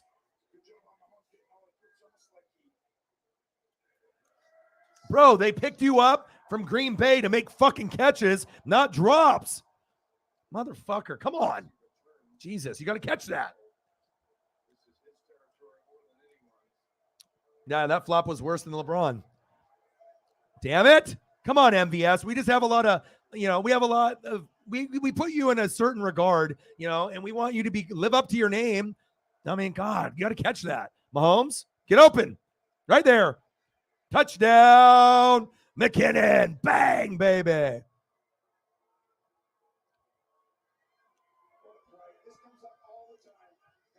They ducked when McKinnon threw it at the wall.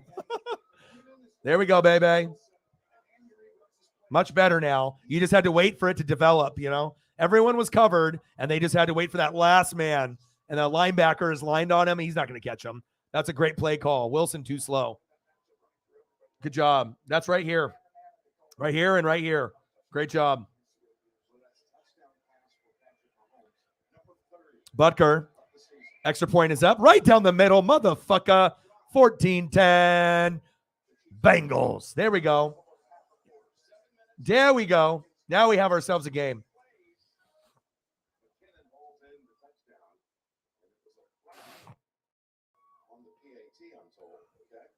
Flag on the PAT.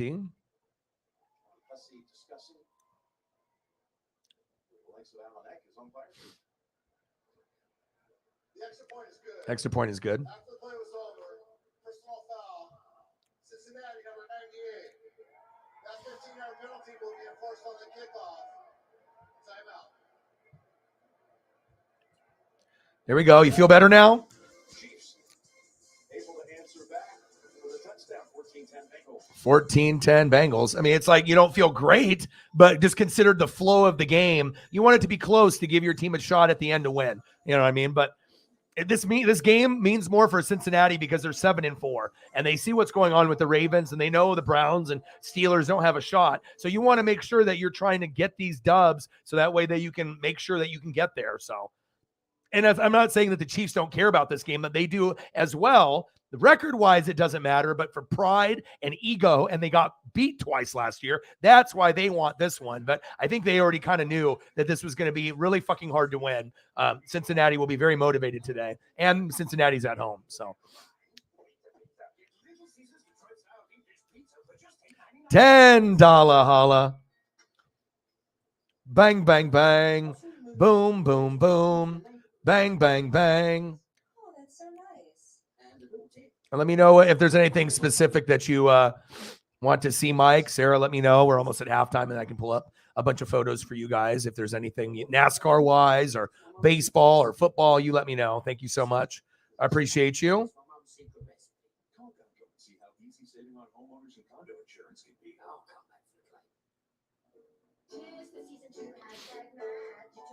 Yeah, and I went through my Facebook, yesterday, and I had supposedly like 500 people. I decided to cut down that about half. I don't need all these other people that don't support me, or that, we're friends, but we're not really friends, So I cut mine down from like 500 something to 200 something. So I figured, all right, that's probably better for me. I don't need to have people spying on me if, they're not even really my friends. So sometimes it's nice to kind of cut people out, There's going to be people that are going to be close to you and they're going to be special. And then you get those people that are kind of more acquaintances, or maybe you worked with them in the past, or maybe went to school, but you're not really friends. I don't got time for bullshit in my life. Sponsored by Little Caesars, the official pizza sponsor of the NFL. Pizza. Ram trucks, built to serve. And by Old Navy.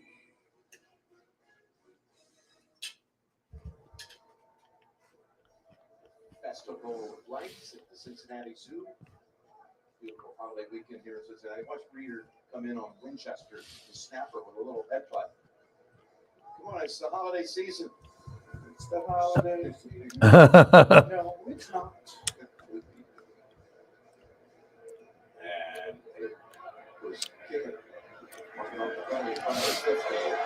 It's Williams at the down at the 24. Chenal. We got the Verizon halftime report. JB Phil. There's one for you for the moment. Jim Nantz is so good at his job. People don't realize how great he is at the job. He is the best on TV. There's not very many people on TV that do a great job week in and week out. And by far, Nantz and Romo are the best, and it's not even close. I like Gus Johnson when he does, college football. He's the best in college with Joel Klatt, but there is no question. No one is even in the same atmosphere, stratosphere, planet system than Jim Nantz. It's not fucking Joe Buck or Troy Aikman or any of these other fools that think that they can do it. I wish they could call every game. Every game is fun. They both have great tone. Their voices are pleasing. That's a part, if you follow someone, right? They have to have a nice voice. You have to feel that comfort and that vibe. You know what I mean? And especially if they know shit, But a lot of people have the fucked up tonality. Their voice is fucked up sounding, and not everyone can do it. But these guys are the best. Love every game. And it's funny too how a lot of people hate like Romo. He's very good at what he does for color. He's got the ESP. He can read defenses, give you information that no one else will know besides Tom Brady. When he does it next year or the year after, he'll be able to predict plays when he's in the booth on color because he's seen every fucking coverage. So it'll be interesting to see like how Tom Brady reacts to Burkhardt. And I think that it'll start off pretty good, I think, just because of Brady's very familiar with the game. And, it'll be cool to hear his insights with everything. And he's a funny guy. Like if you actually get to know Tom Brady and his social media, not everyone's going to follow him unless you're like Patriot or Buck fan or you're just a Brady fan in general or for Michigan. But, the Jim Nantz and the combo with Romo is fantastic. Very, very good. All right, we got a Koi. Let me see.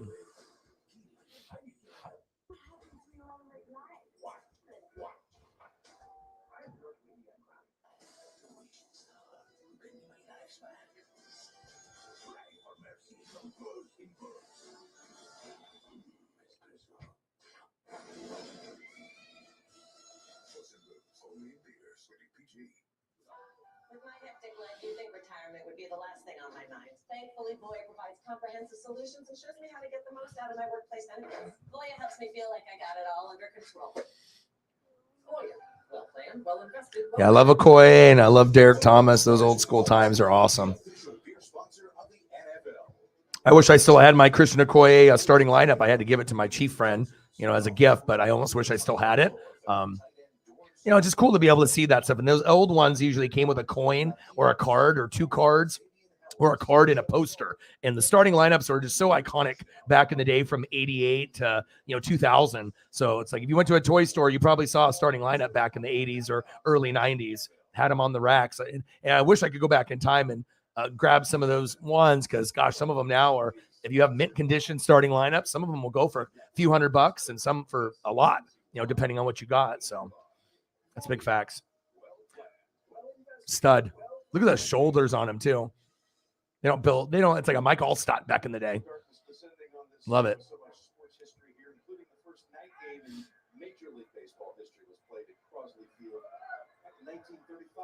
Second down and 1. 2-minute warning. 14-10 Bengals. Handoff. Pirine pumping his legs. And now the momentum has shifted a little bit, as you can tell. Now the Chiefs are back into the game. Now it really depends on this defensive stop that hopefully that the Chiefs can get. So that way they can ride the momentum into halftime, even though they're down by 4. But if you give up points on this drive, then it's going to be all Cincinnati. Even if it's a field goal, it's going to give that momentum. Even at 17-10 is a hell of a lot better than 14-10, especially for the mindset.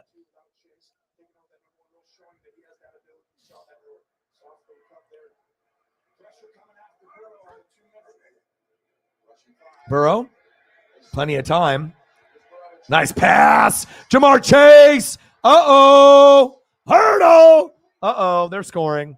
I guess not. I guess you have to wait for the Kansas City defense to wake up in the second half because they're scoring. Wow. Joey B.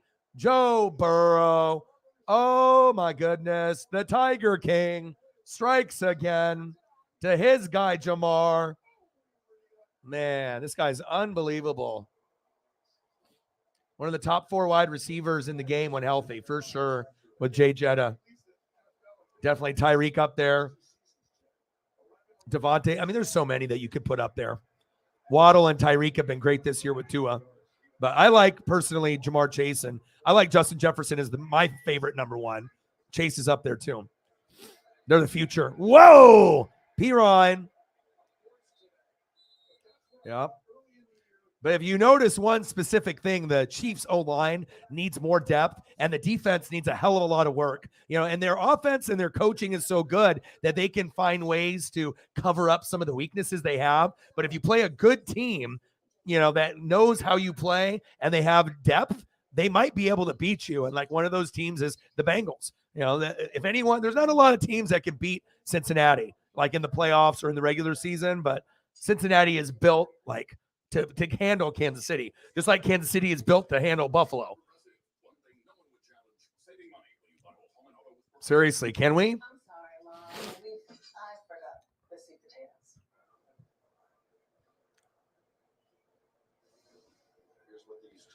Still up 14-13 though. And you're playing against a backup quarterback. There's no excuses to lose this game. I mean, if you're a Seattle fan or any fan of any kind, if you're playing against a second string quarterback or third string and you're a fringe playoff team, this is an absolute must win. There's no way you lose this. They don't even have Aaron Donald out there or Cooper Kupp. There's no excuse. You have to win the game. All their best players are out.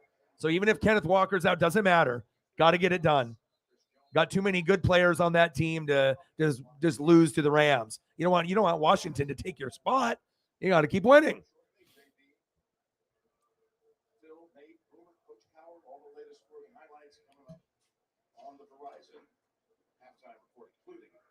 The time between the Giants and Redskins, the first time between 2 NFC East teams since all the way back in 1997.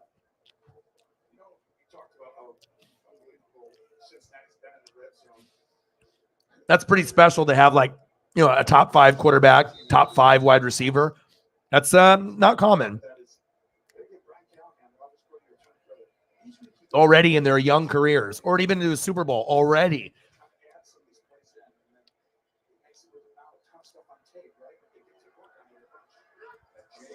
Burrow, QB sneak. He slipped on 3rd and 1. I don't think he got it. I think he's short. Good stop by the Chiefs. God, I haven't been able to use anything on defense. I was like, damn, come on, guys. Let's go.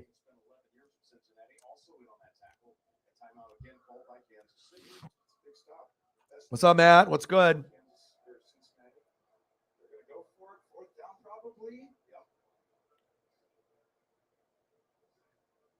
Oh, hell yeah. I had that card. Dude, I had that ground. It's not worth anything, but it's a cool card. Lightning in the background. Did you get on that on eBay? That's cool, bro.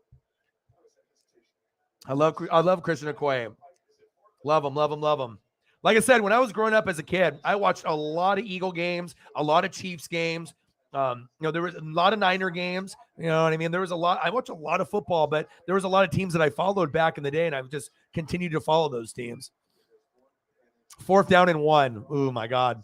Why not kick the field goal? Oh, they're not going for this. This is a fake. They're not even gonna go. They're not doing it. They're gonna kick a field goal. They just try to see if they can get automatic first down and get a touchdown.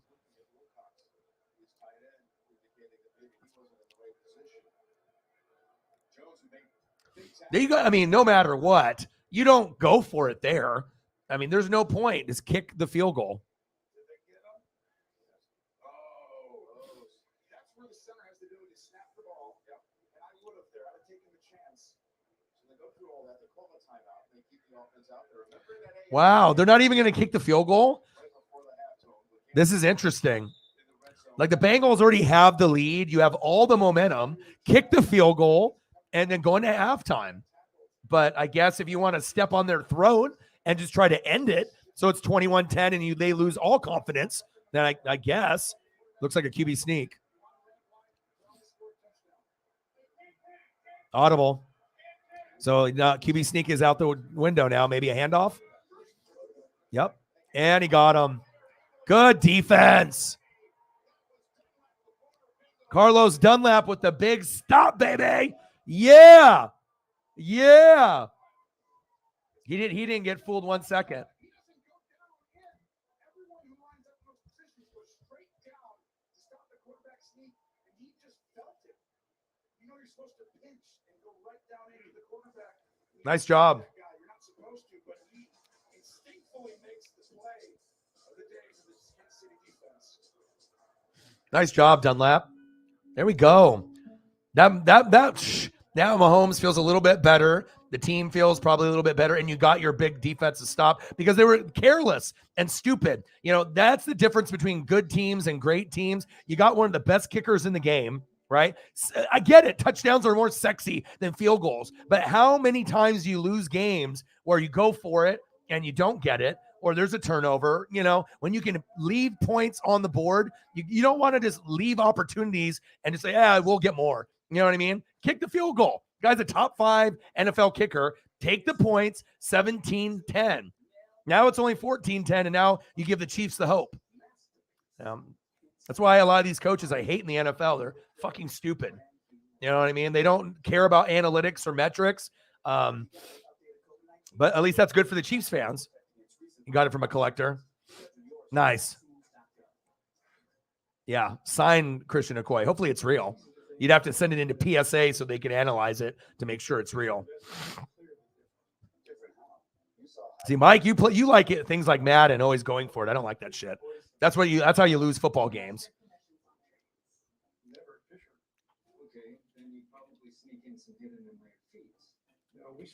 You never go for it on 4th down unless you need to go for it, like in the 4th quarter.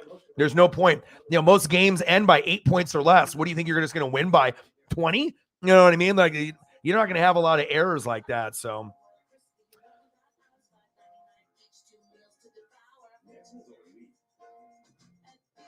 damn, these Burger King commercials are just getting out of control.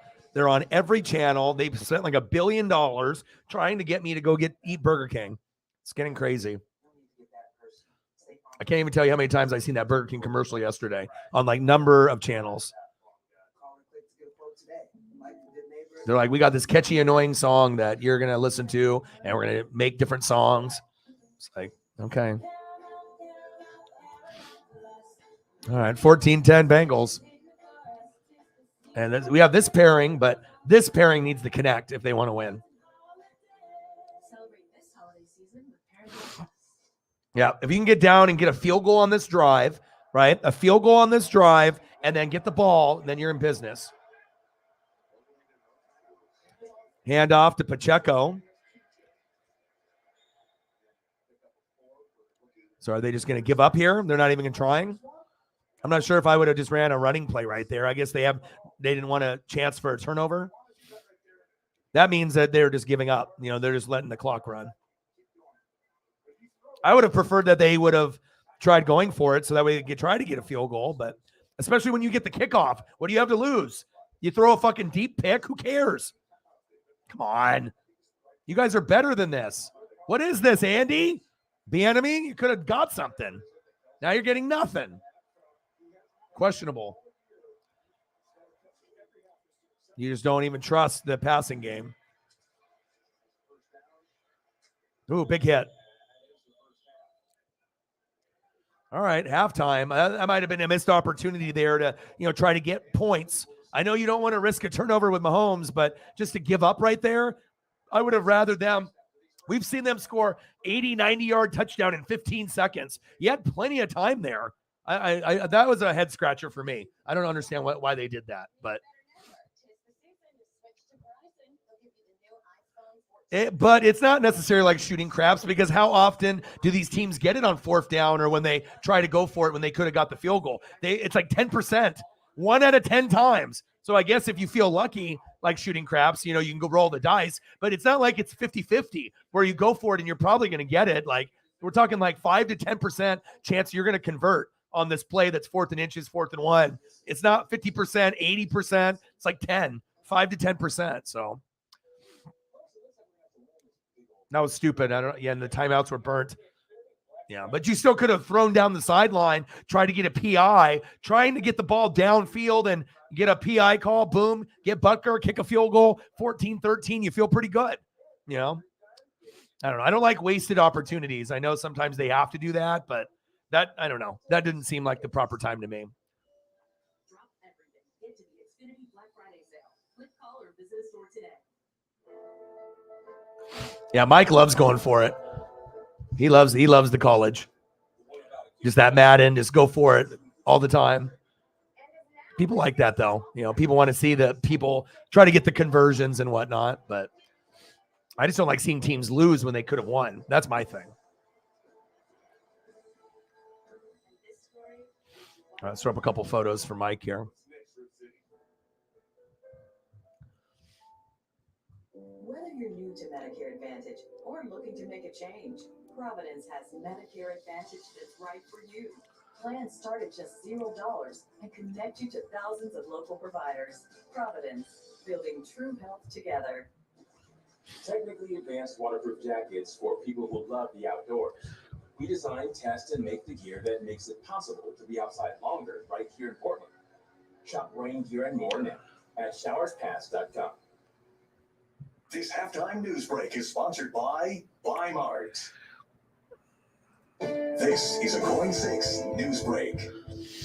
Welcome to the Coin 6 halftime break. I'm Wayne Haverly, and tonight all eyes are on the weather. Snow, baby. Snow in the Rose City now by Mary Lowe's Weather Center. Just how long, Mary, do we expect all this to continue? It looks like when we make it a break coming up very soon as we take a live look outside from our Coin Tower cam, and you can see some showers still falling there, but as you look down at the city streets, you can see that snow is not. Give you some Alabama. This is kind of a combination of snow and rain at this point. So as we continue through the rest of the evening hours, we're at 35 degrees right now. We're probably going to see a drop in temperature as, of course, we lose some of that daylight. But you can see that we do have a break to our south, and we will keep an eye on that and have more for you coming up at 5. We'll be right back.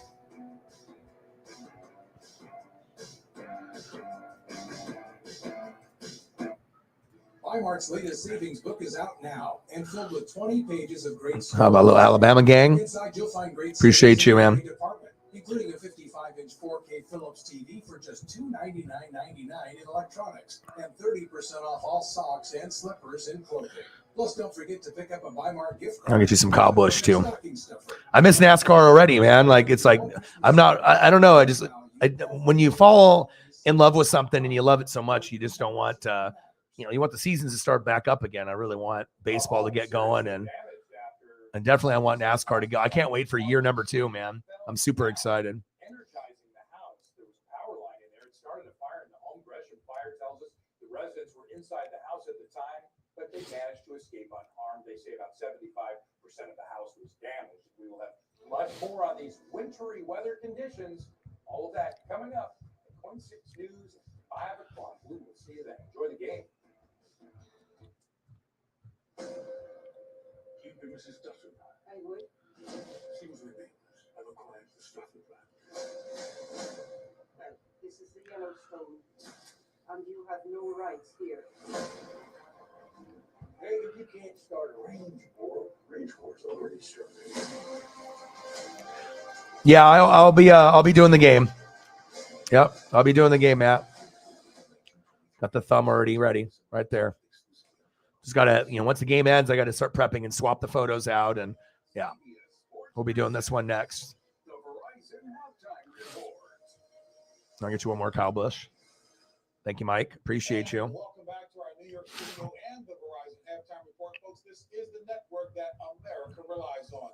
JB along with Boomer, Nate, Coach, and Phil, and the highlight. Okay, guys, Jets at the Vikings. How about Mike White had a pretty good day today, but on this fourth down play at the end of the game, Cameron Bynum is going to pick him off the seal game for the Vikings. That's Mike right there. 27-22. Washington Commanders at the champion, always coming through. I know. What number is he going to have? It's going to be weird not seeing him in the M&Ms or the 18. I'm very like, oh, man, what am I going to see? We're going to still support him, and we're going to still enjoy him out there, and this is going to be different. And I hope he can get a championship with everything being new within the next, 5 years. I hope that he can get his time, to get another championship.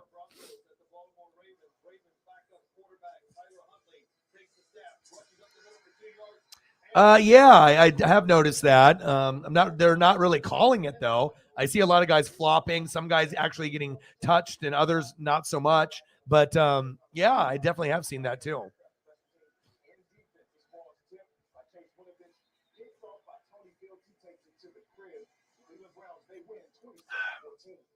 Los Angeles Chargers at the Raiders. Raiders quarterback Derek Carr looking for Matt Collins in the pass. Intercepted by Chargers Bryce Callahan, who takes it 26 yards for the fuck out of here. 7-0. The Chargers leading 13-10. 14-10 Bengals. Number 8. Well, at least it's 8 is still in there. The 1 is not there, but I think it'll probably be Richard Childress Racing. I think that yeah, I think at that point it will probably get used to it after a couple years, But the 18 M&Ms, is M&M still going to partner with him on RCR or no? Or he has to get a whole nother sponsor now? Are they going to have an M&M's 8 car? That'd be kind of cool.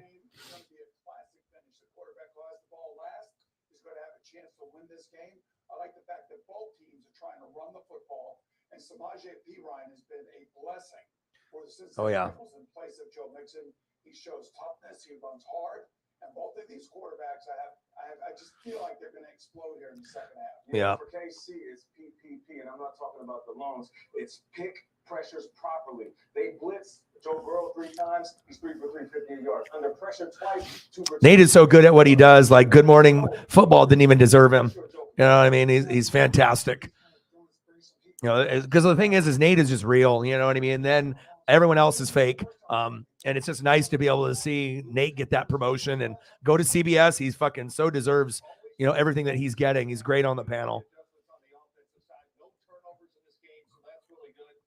A different vibe. This is more a serious vibe that gives you more like stats and stuff. When you go to Fox, they're a little bit more silly over there. And I like that pregame show as well. I'm an NFC guy, so of course I'm going to watch more of the NFC pre-shows than the CBS's, but they give you more information on the CBS side. They just do more like silly shit with like Terry Bradshaw on the other one. All right, we're about to come back from halftime here.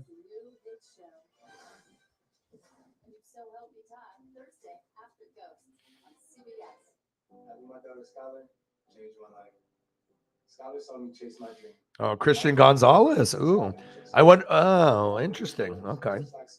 More opportunities to succeed in fields where not enough girls have. So I teamed up with Play Like a Girl to help girls realize their limitless potential in STEM and sports. To my daughter and all girls with big dreams, I see you.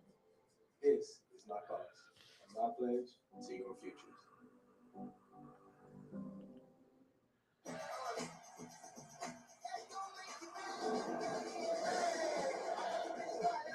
I'm going to take a peek outside the window, see if it's still snowing.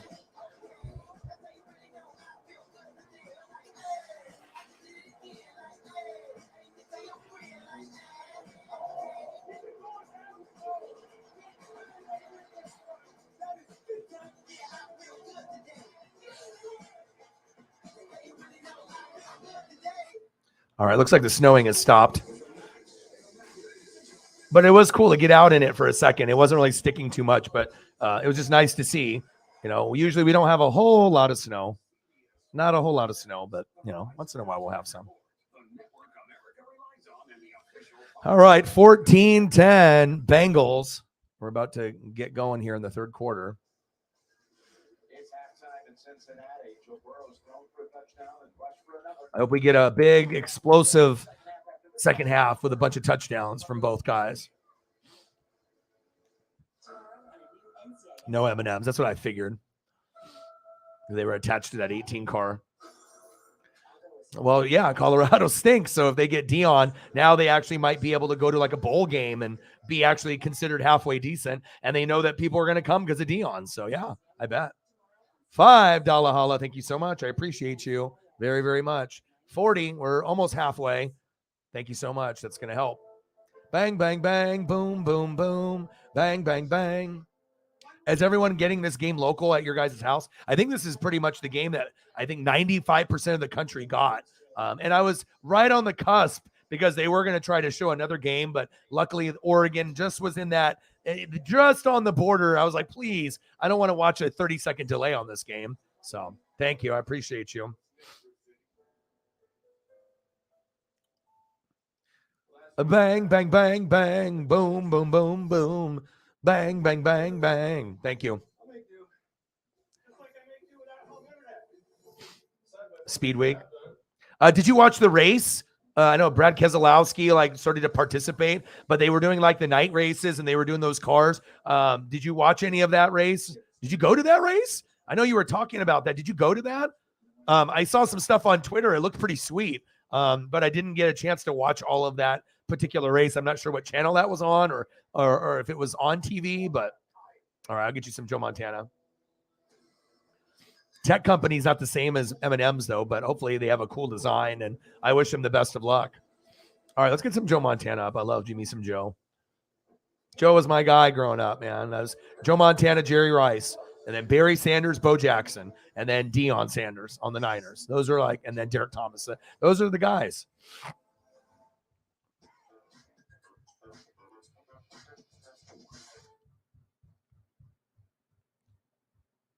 Want more stats? Just ask Siri. Who leads the league in passing yards?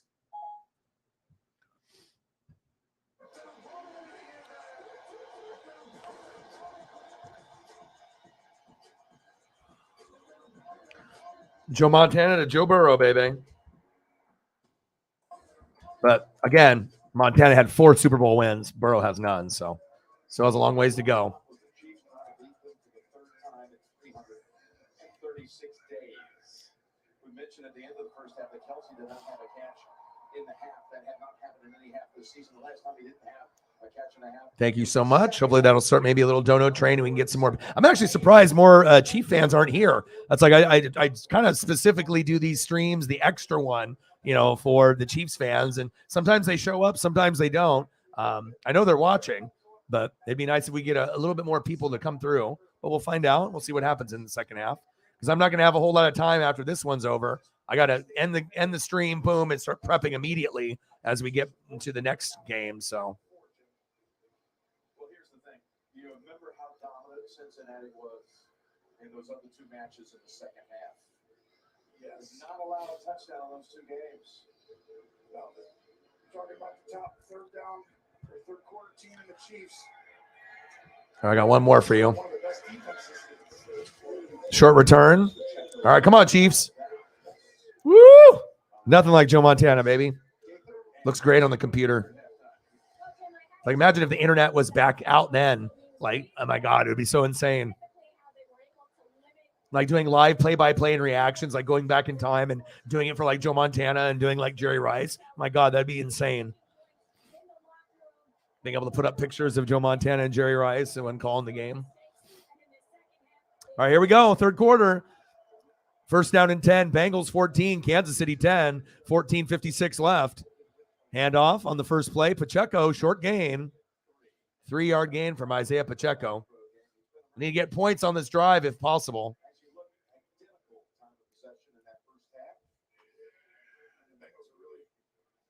15 minutes each.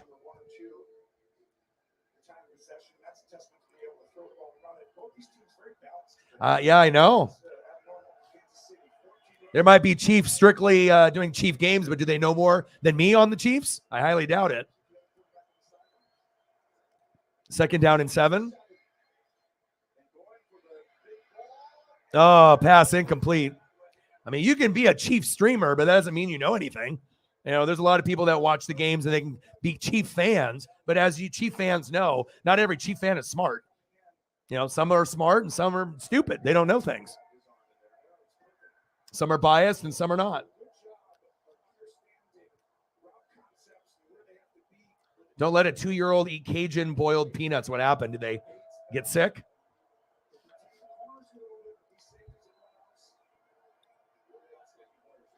Thank you, Mike. Appreciate you.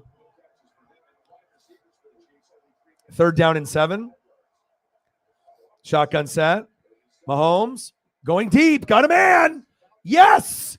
Yes. There we go. 1st down. Chiefs. MVS, baby. There we go. Finally.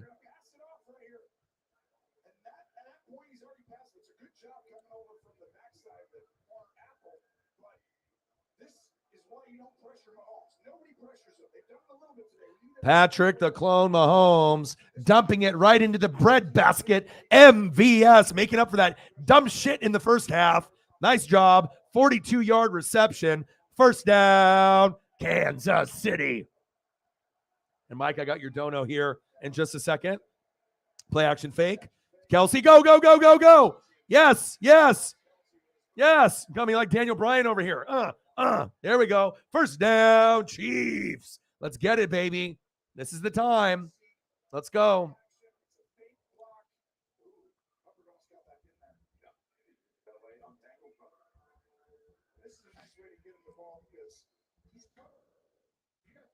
We got a $19.99 dono, $20 dono on the Cash App from one of the fucking goats. It's our boy Mike. Bang, bang, bang. Boom, boom, boom. Bang, bang, bang. Thank you, man. Appreciate you. Hand off to McKinnon. Thank you so much. Let me know what you want to see at the commercial break, and I got you. Amazement, what to do? Yeah. Fields, I have Fields, but I didn't start him. But I saw what he did. I just didn't know how that shoulder was going to hold up. I wanted to watch one game before I put him in my lineup for maybe the rest of the year. I mean, I got him, Gino, or Herbert, and Fields, obviously. I was thinking maybe Fields will get 18 or more, but I wanted to see it, in my own eyes. So, yeah, you don't let go of Justin Fields no matter what. Any guy that puts up, 20, 30, 40, 50 points, you hang on to him, even if he's injured for a couple weeks. Like all those people that traded Justin Fields away, they're going to be feeling the pain of that, especially if the guy that picked him up ends up beating him in the playoffs. Because Fields is one of those guys I would have not traded. Because I know some people were thinking, I'll trade for Justin Fields or I'll let him go. And even if you have other quarterbacks, but I have Justin Herbert, Justin Fields, and Gino, and I'm not dropping any of them. I'm keeping all 3. And I normally don't keep 3 quarterbacks all the time. I have done it in the past, but I need to have options. So 3rd down and 4. There we go. We're so much closer to our goal now. Thank you so much, Mike. Yes, it means a lot. Thank you. Mahomes, hands off to Pacheco. Yeah! Boom! Touchdown, Chiefs. There we go. Isaiah Pacheco. Let's go. Chief streamers are out there, but do they have photos of their favorite players? No, they don't. Let's go. Touchdown, Chiefs. There we go. There we go. Closing the gap. But imagine if they would have got the field goal at the end of the first half, and then they did this. You know what I'm saying? Never leave points just sitting there. Great fucking drive. That's exactly what they needed. Awesome. Momentum has shifted.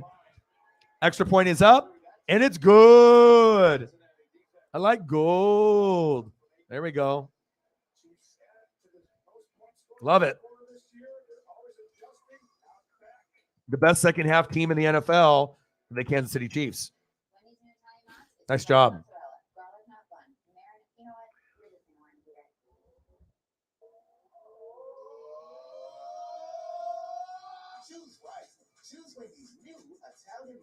Nice job.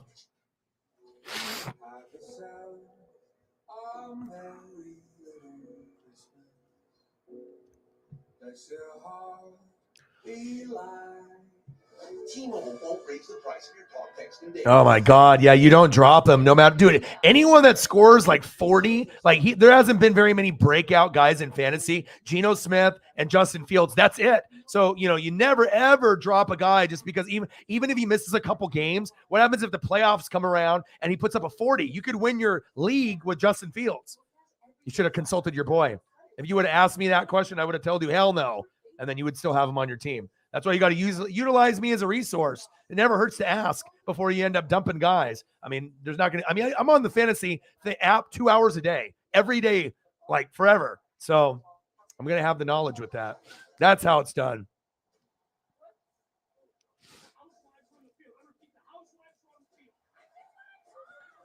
Yeah, but you got to understand it's Mike White. It's some games are gonna, but he's been putting up big yardage, like 10 points, 15 points, 22 points, 18 points. He's putting up good numbers. So.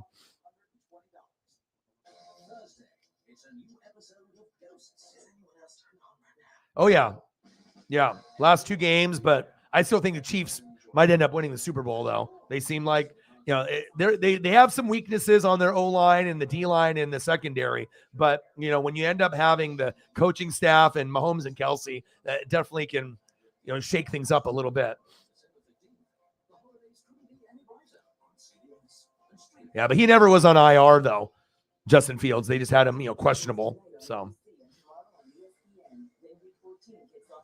yeah, because you can only put a guy on our league IR if it's really IR. It has to have that designation. It can't just be like, oh, the guy's kind of hurt. So, yeah, I hope so too. On the thumbnail, I decided to go defense. I got Demario Davis and Devin White, so I'm pretty excited about that. It'll be the first thumbnail this year with 2 defensive players. And I was thinking, I could always do Kamara, or I was going to do Olave and Mike Evans, or Olave and Godwin. But I was like, you know what? Let's do defense. They don't get any fucking love, and I like the linebackers a lot, so I was like, let's do it. So Johnny's going to be doing that for me tonight. Hopefully he can find photos of both guys that are nice. I think he'll be able to. Stuff that he can bring on there. All right, here we go. 17-14. Chiefs are up. Nice comeback.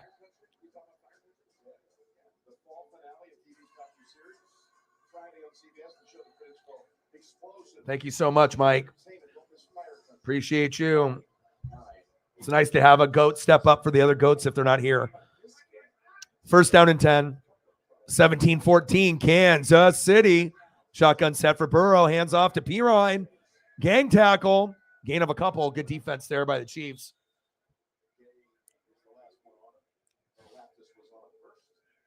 Yeah, and like I said, there's a lot of people on YouTube or Twitch, and they could be fans of, a particular team, but don't get it twisted. There's a reason why there's certain people that are very good on the microphone, that do it. A lot of people do it as like a hobby, or they're trying to make it as like a full time, but, not everyone can be a talker. You just can't wake up one morning and be like, you know what? I'm going to be great on the fucking mic today. It doesn't work like that. That's facts. Second down and 9, 17-14, Kansas City. Burrow, check down. Avoid the Boyd. Tyler Boyd, first down, Bengals. There's a lot of preparation that goes in to be great. And I think a lot of people on YouTube, they don't have it. 17-14, Kansas City. Avoid the Boyd. Tyler Boyd, nice play, baby. And everyone does it now because they just see all these other fucking people doing it. So they're like, oh, this former NFL player's doing it. This gamer's doing it. I'm going to do it. So everyone just, has a fucking podcast or YouTube channel, and they think that everyone's like great. Well, guess what? Not everyone is fucking great on YouTube or Twitch. It doesn't work like that. Burrow, nice pass. Boyd, first down, Cincinnati. Move the chains. But it's kind of comical to hear these people that are on YouTube or Twitch thinking, everyone can do this. Like, no, it doesn't work like that. Nice try.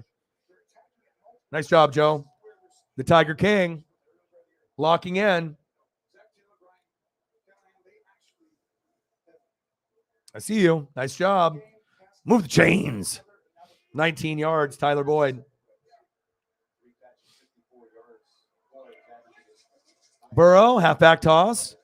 Pirine is physical, runs hard, And there's not a lot of a difference between him and Mixon. I mean, Mixon's the better athlete, better knack of the end zone, right? But I mean, P. Ryan is giving you yardage that you would assume you would be getting from Mixon. There's Nick Bolton. Fights off the tackle. There you go. Good job, Nick. Interesting things you can do on a 2nd and 1.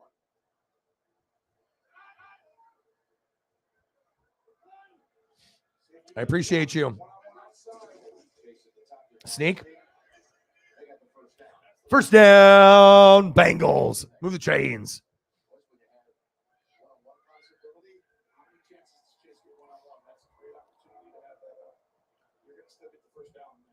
Yeah, it'll be nice down the road to actually get the proper recognition. You know what I mean? Because like I said, there's a lot of people that are on the mic, but I feel that just, people will start like subbing to you and liking your shit once you've already blown up. But, it's just the journey to get there. But, the people who put in the most preparation and the smartest people, they put in that hard work. And lots of people cut corners online, with YouTube and Twitch, and it shows. Just because someone's popular doesn't mean they're good.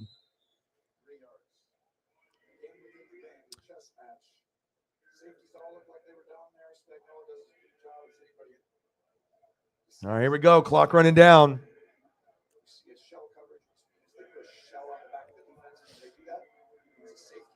Yeah, no O-line, no D-line, no defense, and questionable play calling. It happens. And you haven't had, Waller or Renfro almost the whole year. So what are you doing? You know what I mean? They don't even have the full caliber of weapons, and that's why they lost. Offensive line stinks. Defense stinks. Two of their top 4 weapons are injured, but at least Josh Jacobs is balled out this year, and Devontae Adams from time to time. So at least they have that going for them. It's a competitive division. Almost a tip pass there from Carl Laftis. P. Ryan.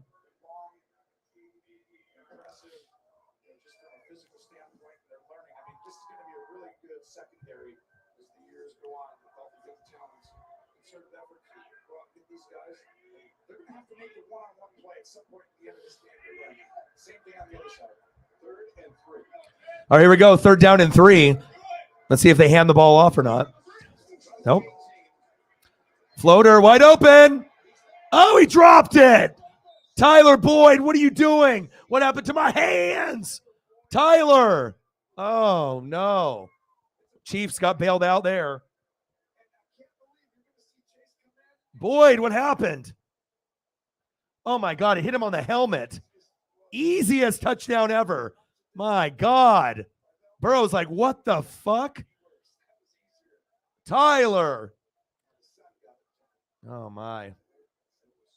That might have saved them from, prevented them from winning the game. That's huge.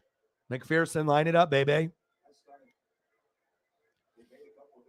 Kick is up. And it's good.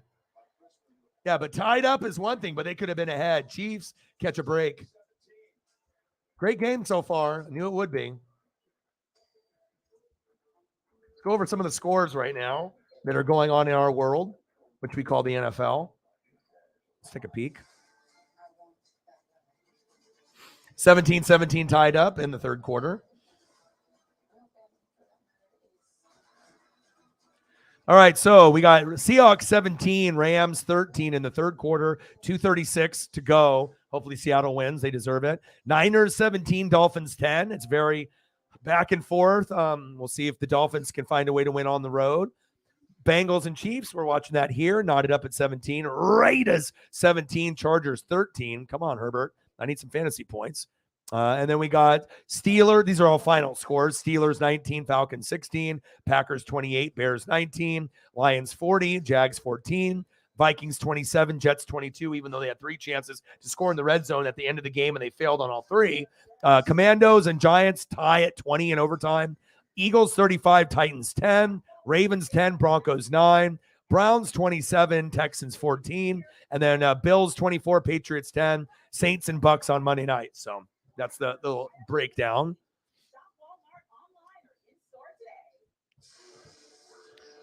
Yeah, he should have caught that, man.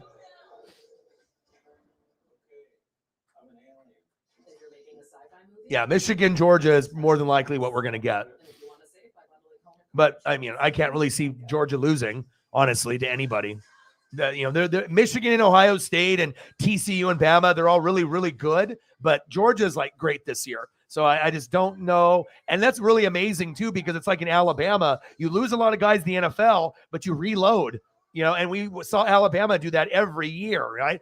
A lot of guys go to the NFL, 10, 15, 20, boom. Then you get a whole nother fresh set of guys coming in from high school that are going to dominate, or guys that were bench guys that now are starters since guys went to the NFL. And now Georgia it gives me that vibe, but you never know. And that's why the games need to be played. So, yeah, I don't think we're going to get Michigan and Ohio State. That might be just your, maybe you're just hate for Georgia, so you don't want to give them any love. But I get it. You're a Bama fan, but no way in hell that we're not going to see Georgia in the championship game. Georgia's there. They're the best team this year.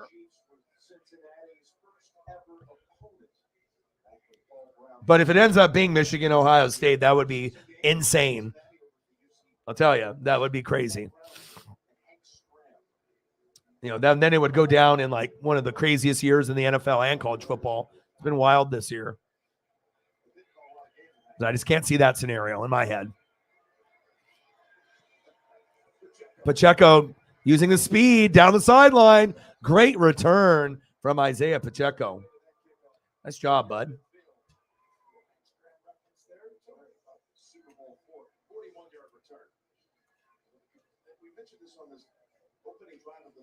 They did something they did not do in those matchups on January 2nd, January 30th. And that was score a touchdown. And Mahomes, well, not only did not throw for one, had a couple of hits in the second half of those games. Yeah, just rare for Mahomes to throw like that ever in a game. Just the Mahomes go, but you're seeing a different Mahomes this year. This is it, though. This is what they're going to execute. They've just. All right, Mahomes. Pump fake. There we go. Oh, big hit on Justin Watson. Von Bell with the hit. My God.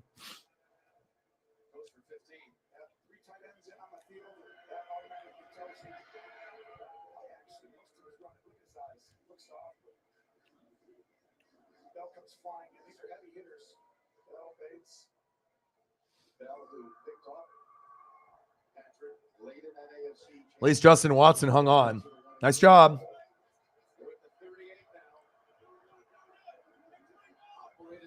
First down and 10. 17-17 all. Great game. Third quarter, 6:23. Good tackle.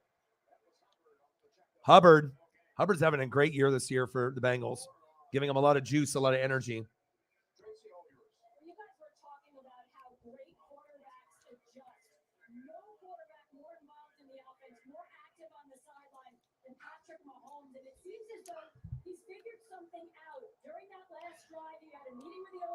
I don't know. I would have rather seen Alabama get in personally. I just don't think TCU can beat any of those teams. If TCU plays Michigan, Ohio State, or Georgia, they're going to get fucking killed. I think Alabama would have a better shot of winning a game than TCU personally. But, I know, if you're someone that likes to see a new team in there, I get it. But once you start losing the powerhouse teams, we already have a lack of good games in college football. We don't want to have one of the high profile games just be a blowout. But, yeah, and the 2 losses hurt them as well. Yeah, we never see Bama lose 2 in the regular season. At least we haven't in a long time. It's the first time that's happened in like 12, 13 years. So, third down and 10. They'll bounce back next year. Mahomes. Floater. Got a man. MVS with the catch. First down. Chiefs. There you go. Nice job. Patrick Mahomes going to his guy. MVS. Nice job. First down. Kansas City. Move the chains.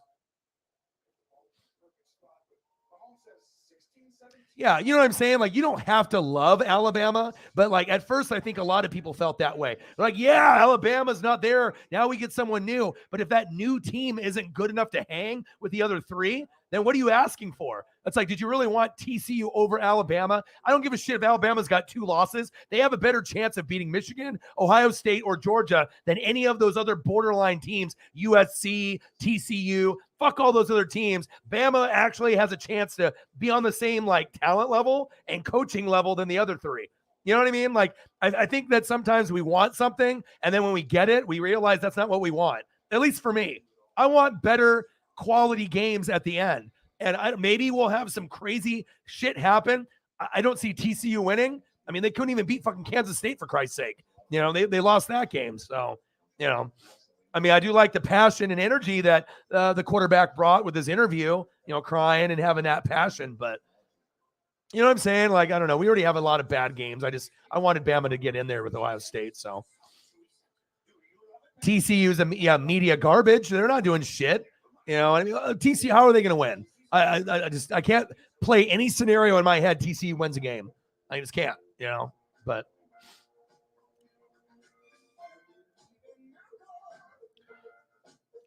yeah, they need to shake things up, you know, and it's always about money that holds things back. So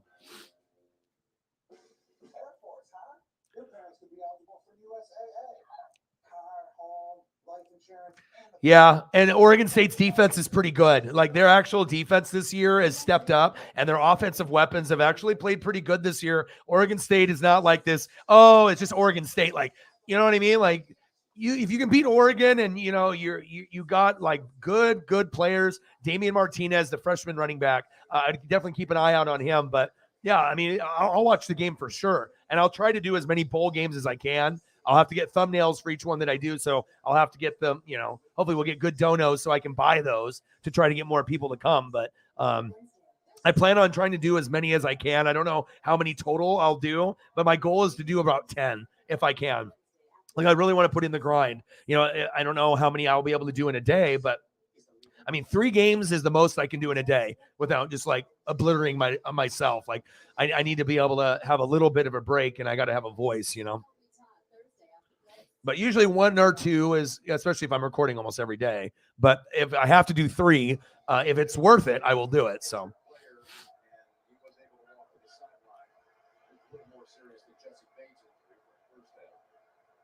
Oh, you know they will. I think everyone in the planet Earth knows that. But if it was Michigan, would have been Michigan, Bama, if Bama got the spot, that's way more interesting. Right? Because, yeah, Michigan will be favored against Bama, but who you're going to tell me that Bama doesn't have a shot to beat Michigan? Even if Michigan, of course they do. They got Nick Saban. They got NFL players. They got Bryce Young. I don't know. That would have been just better for me because I want to be able to see Bryce Young and how he plays in that level. So if he goes to the NFL, you know, we have a better gauge of him. I want to see him go against that really tough defense. That would have been, for me personally, I would have loved that. But now we get the TCU matchup, and they're just going to get fucking destroyed. Like, everyone's going to be like, oh, TCU. And then what, are they going to lose 40-13? That's stupid. I know Bama can put up more than that. That's why, you know, when you have these smaller schools, it's just so top heavy. If you're not one of the like Michigan, Ohio State, USC, you know, LSU, Georgia, Alabama, Clemson, if you're not one of the big teams, you're fucked. Like, you're not going to win anything. It's too top heavy in college football. 17-17, 3rd down and goal. I mean, if anyone has watched Michigan this year, you know, it's if Ohio State couldn't even keep up, how the hell is TCU going to do anything? And I watched a few games of TCU, not every one, but I'm not sold on them. They're pretenders. Mahomes throws it out of bounds. At least we can get a field goal here. Good defense by Cincinnati. Good job, Mahomes.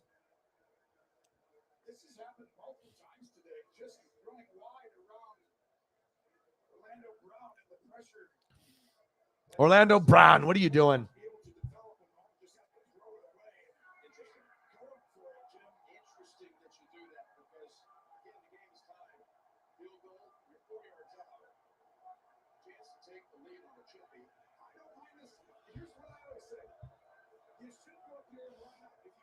Fourth and goal.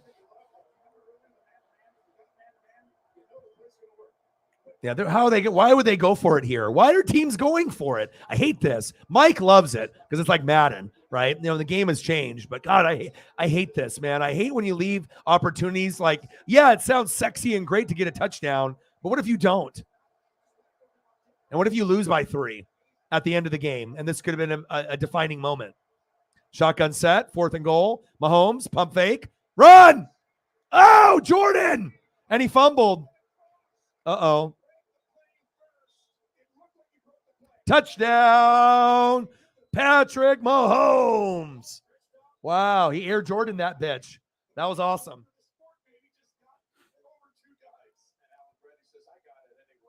Okay, so even the offensive lineman got it. Hell yeah. There we go, baby. Yeah. He Air Jordan that shit. That was sweet. Let's go.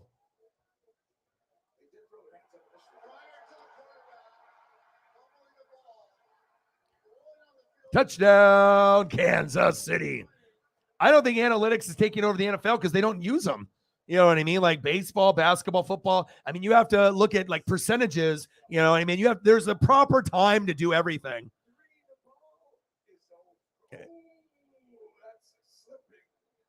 Ooh, slipped out of his hands there. Was that a fumble? Look at him go in the air. Taylor Britt. And then it falls out of his hands. What do we think there? Is that a fumble? So touchdown, but then the ball came loose. Jordan. Yeah, just as long as you get the white stripe. So that's a touchdown. Nice job. Wow.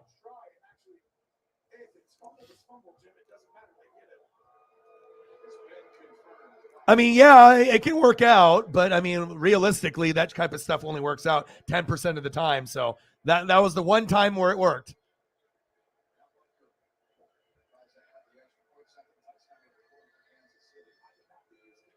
Butker. And it's good.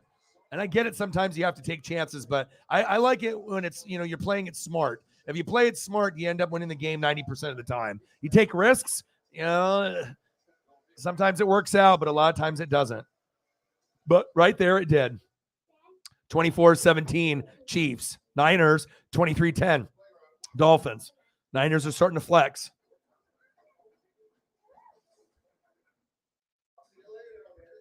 And getting that touchdown, that might have changed the momentum in the game entirely, where the Chiefs win the game now. So, I mean, there are upsides to going for it when you convert and you get the points, where momentum can shift. And especially if the Chiefs end up giving a turnover on this next drive, and then they can score more points, and then it really gets out of hand. So.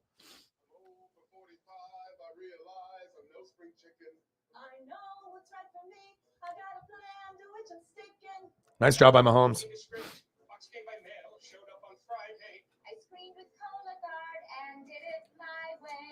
Cologuard is a one-of-a-kind way to screen for colon cancer that's effective and non-invasive. It's for people 45 plus at average risk. Here we go. False positive and negative results may occur. Ask your provider for Cologuard.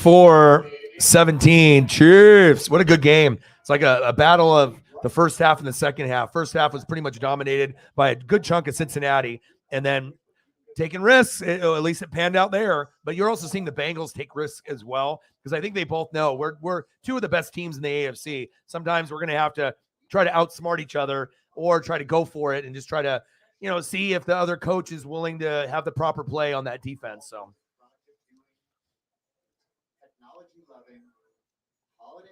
Dolphins have a third string quarterback. What happened? Is Tua out? What happened in that game? Lots of injuries? I haven't seen any of the games, so I don't know.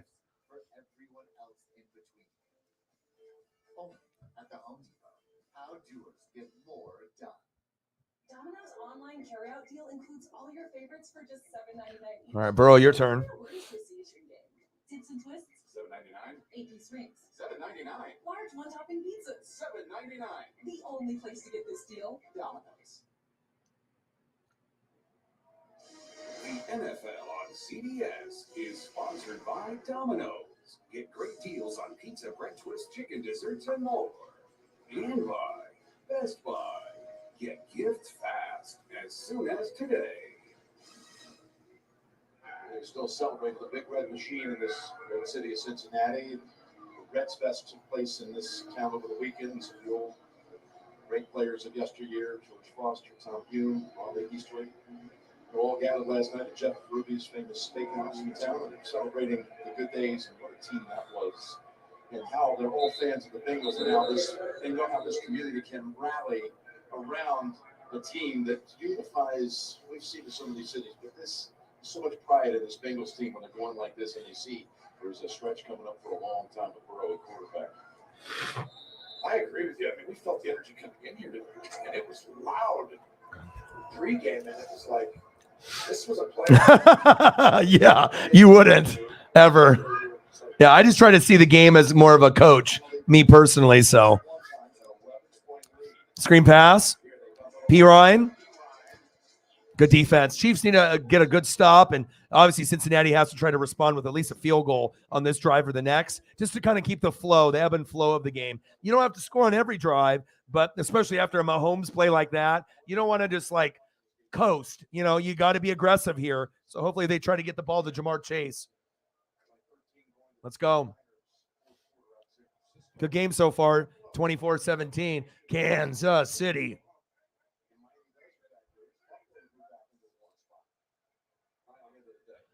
Second down and 7.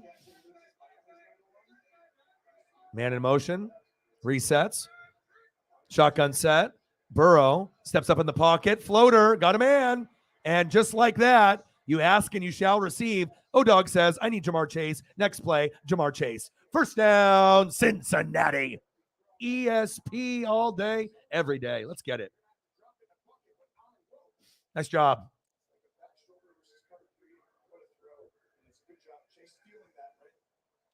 First down, Bengals. Move the chains. Cincinnati is not out of the number 1 seed spot at the end of the year either. Now they've got a brutal schedule coming up. They do, but they have Buffalo to play, and they're going to take care of business with Kansas City. First down and 10. Burrow. Play action fake to P. Ryan. Goes to check down to P. Ryan. Bobbled, incomplete. Coverage by Nick Bolton. Flag on the play.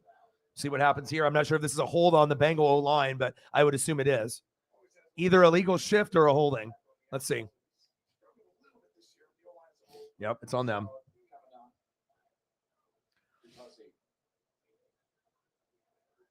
Yep. Bring it back, baby.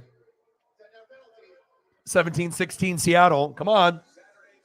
Get that win, Hawks. You can't be losing to the Rams with all their backups in there. The Rams are a horrible team this year. No excuses. Got to win the game.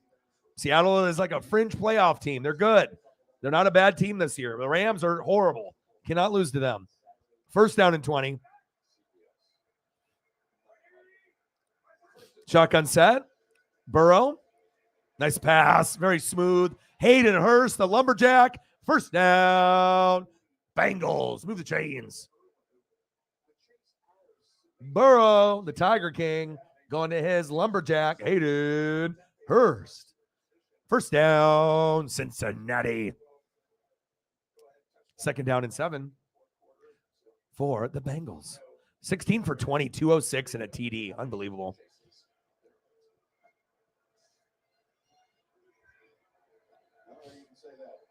Lane Kiffin. Second down and 7. Oh, Jalen Jelks, the former Oregon Duck, just sent me something. Go, Burrow. Go, Burrow. First down, Bengals. The Tiger King strikes again. Move the chains. Let me see what Jalen Jelks just sent me. Former NFL player, former Oregon Duck. What'd you send me here? Right there, he's looking and he's like, he's supposed to give the ball, but Frank Clark comes in and he just decides to keep it. Look at, he's like, oh, he just thought it was going to be. I've seen this before. I felt that. You're giving the ball to him. You're like, oh. Damn, this bro's got so much Oregon stuff. He just sent me a video of helmets and shoes. All the guy's probably, you know, obviously if you're not playing in the NFL or if you're not on the Ducks anymore, you know, you got stuff that's valuable, right? Flag on the play. But I mean, I don't know if he's hurting for money or whatnot. And but I am a huge Duck fan, and I know people are in a tight pinch right now, but especially if you're asking too much for your stuff. It's all depends if you're going to sell your stuff for like a decent price, or are you trying to like, no one's going to pay you $1,000 for a Duck helmet. You know what I mean? Like, we get it. It's game used, but I mean, more people would try to get something of like Joey Harrington or LaMichael James or D'Anthony Thomas. Like Jalen was good on our defense, and he did make the NFL, but I guess it just depends on how much money he's trying to get from some of that stuff. And it would be possible that maybe I will buy something from him, but I don't have the money to do it right now. And plus, there'd be other things that I probably would want other than that stuff at the moment. And that's something that I would want, but I mean, like a wrestling belt or being able to give back to the fans. There's other things that I would rather do, but you never know. Down the road, maybe I'll end up buying a game used helmet and I can wear it on the show or something. 2nd down and 2.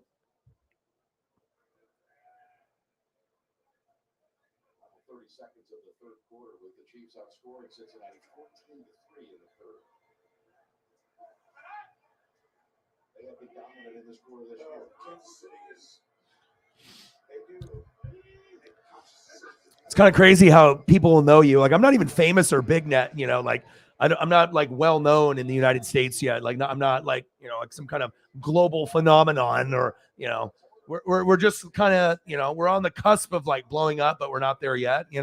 We got a good number right at that 20K mark, but we need to get a lot more before we get more well known.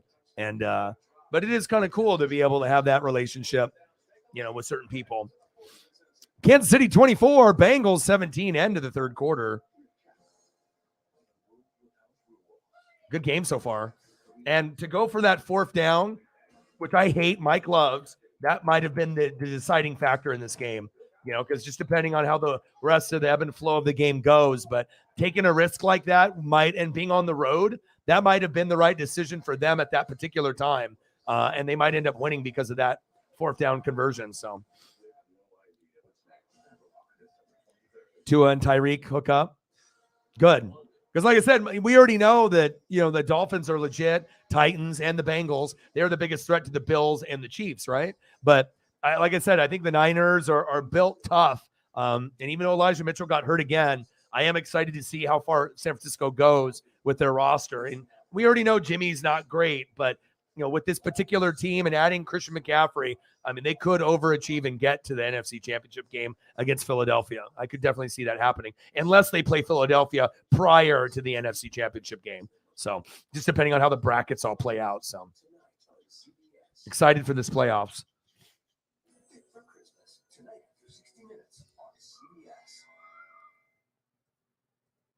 All right, going to the 4th quarter, baby. Let's get it.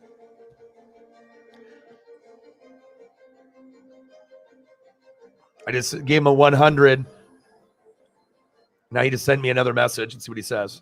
He said, let me know if you know anybody that wants them. They are taking up space I need.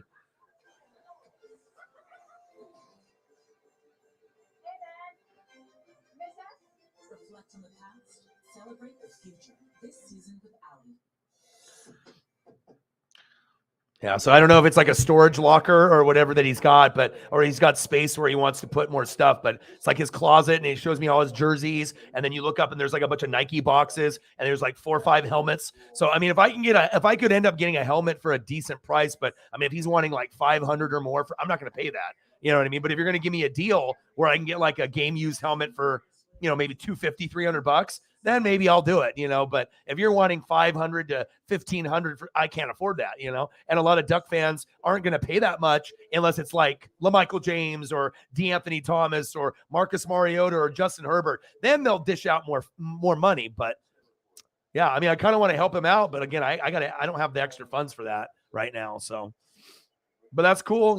I never thought that a, NFL player / Oregon Duck, one of the legends, would know who I am, but I guess it's a small world, huh? 3rd down and 1. Shotgun set, floater. Touchdown, Bengals! But he was pushed at. Oh, he didn't get it. There's a flag on the play, though. Oh, my.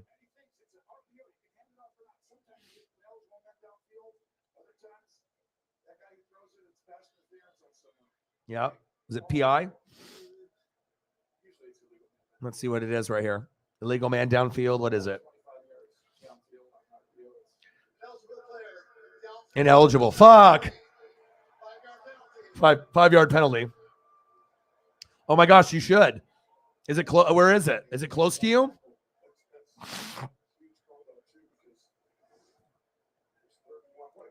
Yes, they did. And that's what I kept, telling a lot of the people that, with Seattle, it's like, you got to win these games. You don't want Washington, the Giants, Dallas, and Philly all to make it, do you? We want to be able to see Niners and Seattle.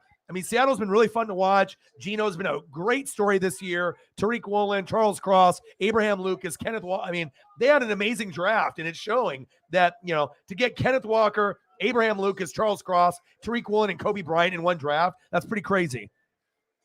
Tipped and complete. Willie Gay, baby. Nice. Good job, Willie. Willie. He got it done to him, and they did it back, so good. Nice job, Willie. This happened to Mahomes last year as well. That spy guy got a hand on a ball. He helped out other people. Same exact defensive look. Instead, it's going to be a 41-yard attempt from McPherson. That's spectacular. 4th down and 6. 41 and 3. Field goal is up, and it's good. Cincinnati has not scored a touchdown its last 3 red zone drives. 24-20, Cincinnati. They wish. 24-20, Chiefs. Momentum is still in Kansas City's favor. So defense definitely tightened up after that second half. Because obviously in that first half, it was, I don't know if it's nerves or just being on the road, but they definitely calm down, and they usually have a good pep talk at halftime. Yeah, we have to watch. It's North Carolina, bro. It's the last game. We'll probably lose, but if you're a Duck fan, we have to watch, dude. I'll be live streaming the games. If we lose, you're gonna watch us lose together. Nashville, 5 hours. That would be something that would be worth going to. You'd probably have to pull over after like 2 hours and 30 minutes and just go to a store, grab a coffee or, something to wake up. And then boom, you can do the other stretch. Sometimes when I go camping and when we go to certain places, it takes a little while to go there. And I know the girlfriend goes with her dad, like Eastern Oregon, where it's like a 5-6 hour drive. But I mean, it ends up being beautiful and worth it. And I mean, I imagine tickets will be easy to get. They won't be sold out. That'd be awesome.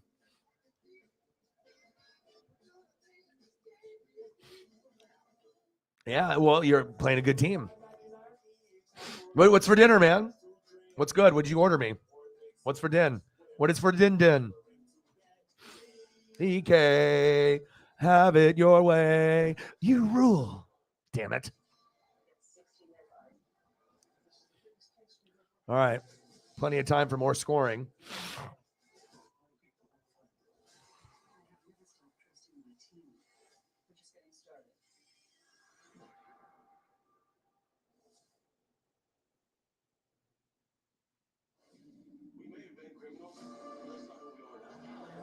It would be cool to kind of link with Jalen Jelks, though. You know what I mean? And maybe I can get some Oregon connections or something. Would be kind of cool to have him on the show, honestly. You know what I mean? If I can get someone because if I can get Jalen on the show or come to my house or something, you know what I mean? Depending on if he is staying here in Oregon or leaving or whatnot, or if he still lives here or not, then maybe I could get plugged in with some of the contacts that he has from other Duck players. Because I mean, he did play in the NFL and he, did play at Oregon. So, and if you're in Oregon and you're on defense and you're good enough to make the NFL, you probably have some contacts still. So, but I don't know. I think he wants too much money for some of the gear. And now if he's running out of time to get rid of it, he doesn't want to just get rid of it if it's taking up space. So I guess it just depends on how desperate he is to get rid of stuff. Maybe I can end up getting a helmet for like a couple hundred, like game used. Maybe I can get him to sign it too or something.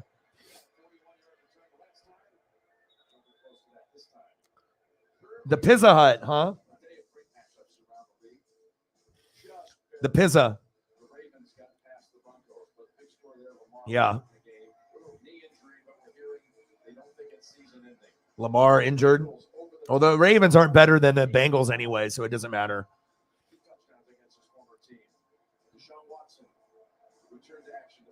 Jay Jetta, my boy. I haven't even looked at my fantasy. Your boy's trying to go 12-1, baby. Pacheco.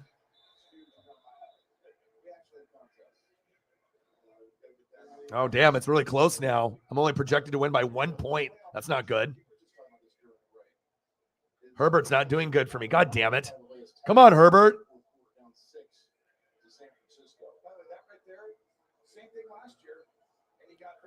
She knows that 16. Fields got 19.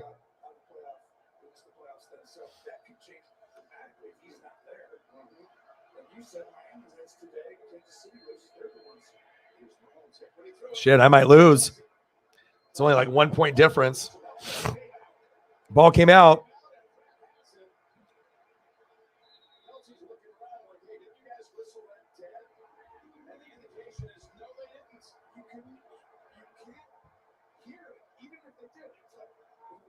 Wow.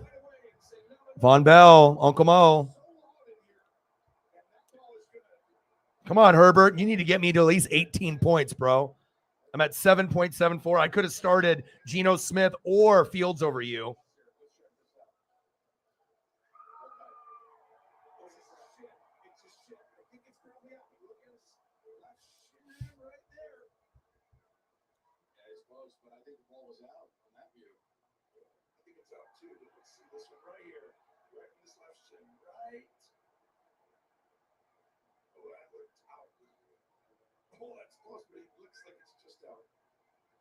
What do you see?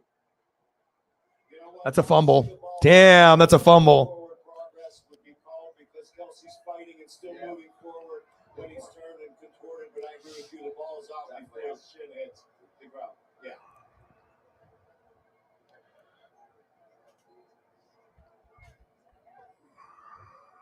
Well, one thing when you talk to Lou Anarumo that he was really proud of, all season long, the Bengals have allowed the fewest yards after catch of any team in the league. Damn, it's 75 degrees there. Wow. Determined that the ruling was a fumble and has been confirmed. We're just trying to determine the spot where Cincinnati will snap the ball. Sounds so Damn. simple, but as far as Uncle Mo. it's a remarkable few number. It's unbelievable. It's one of the It's like, when do you actually call the I guess if he stopped fighting for it, but just needed to hang on to the ball for like 1 more second, and then it would have been good, and it got ripped out. That's tough. Von Bell is, he's from the Saints. So, I mean, if you're familiar with Von Bell, and they got T-Rex. So it's not like they got guys that, don't know how to play football. These guys are money.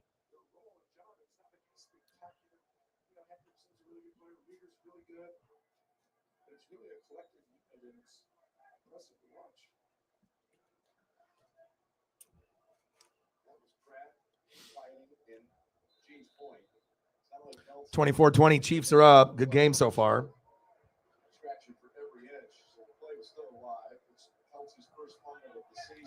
Yeah, first fumble of the season. Kelsey doesn't do that, and that guy was just going for it. He was trying to, rip it out at all costs, and just got a little bit more strength than Kelsey at the very end when he was falling down. First down and 10. Burrow avoids the sack lunch. Little check down. Good move. Pirine.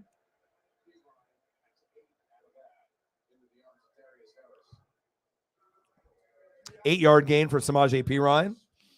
Second down and 2 on the Kansas City 45.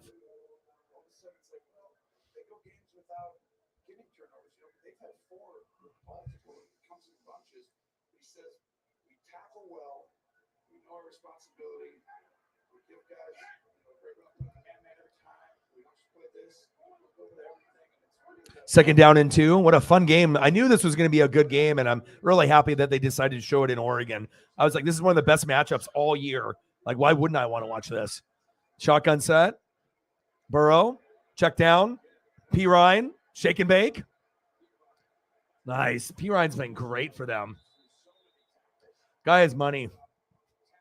A good 1-2 punch. And I don't know if we've ever considered Samaje Perine and Joe Mixon one of the best duos in the NFL. But since Mixon with the concussion has gone out, I think people are starting to realize Samaje Perine is a lot fucking better than a lot of the number 2s in the NFL for RBs. Usually the backup is a big drop-off, especially if you got a Pro Bowler or stud like Joe Mixon. There's not really a difference. I mean, maybe Mixon has a little bit more, but I mean, he's a good dual threat. He can run, he can catch. I wish I had a fucking Samaje Perine on Tampa. I mean, we got Rashad White and Fournette, but I mean, Pirine's playing good. And you can also tell the Bengals offensive line has gotten stronger as the season has gone on. Sometimes they, were the worst O-line last year in the NFL, and they've definitely tried to turn it around.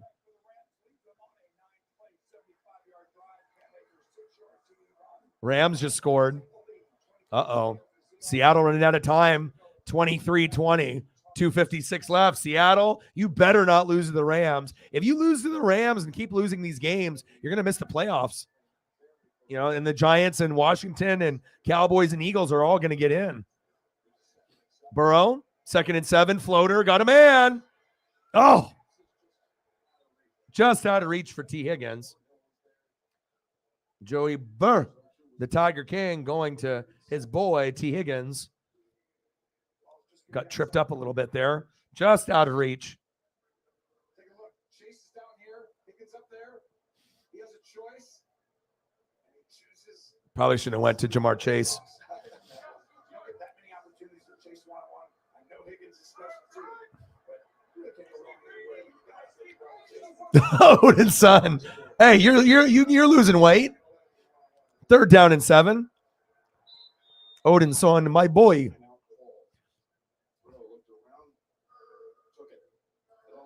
Yeah? Like butter in a frying pan. That's sweaty. We call that swamp ass here.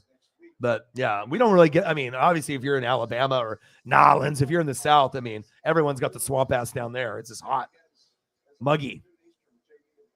At least you're in New York, so it's probably not as bad.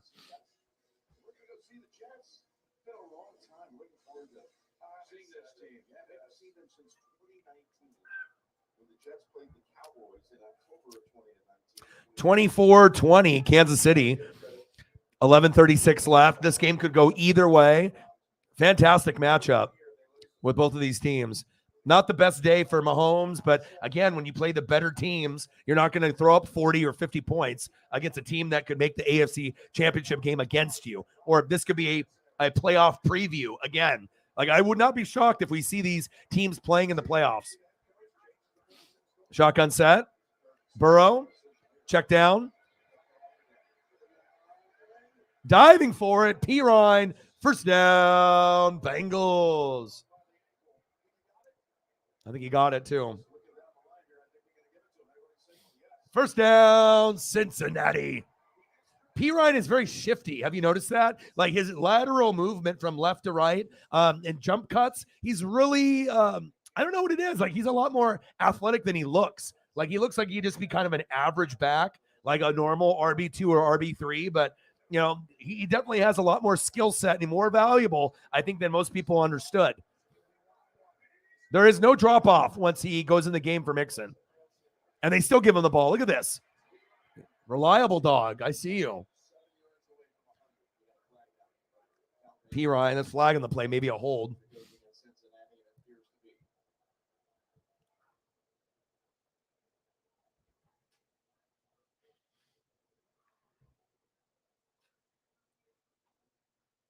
Holding. Offense number 64. Taking a penalty. First down.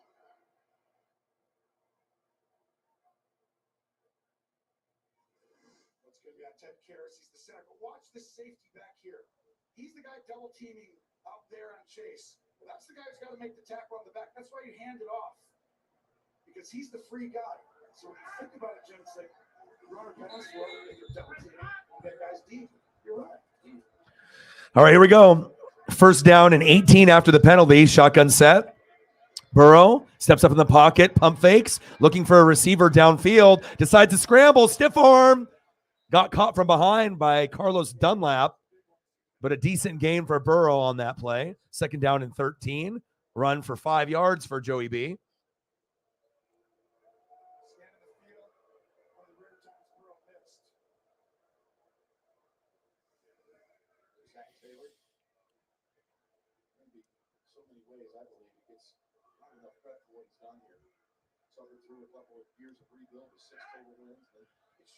You got to understand this Bengal team is hard to defend. It's like when people play you guys. It's really hard to stop Mahomes in that offense. If you got a really good quarterback like this, and it's not like everyone thinks, oh, it's just Burrow and, Jamar Chase. It's far from. T. Higgins is good. Tyler Boyd is good. Hayden Hurst is good. Samaje Perine is good. Like, this is a team. This is not just two guys. You know, everyone wants to focus on Burrow and Jamar Chase, but if you really look at the team, it's one of the better all-around teams that's in the NFL. Like, the Bengals have improved dramatically in the last few years. 3rd down and 4.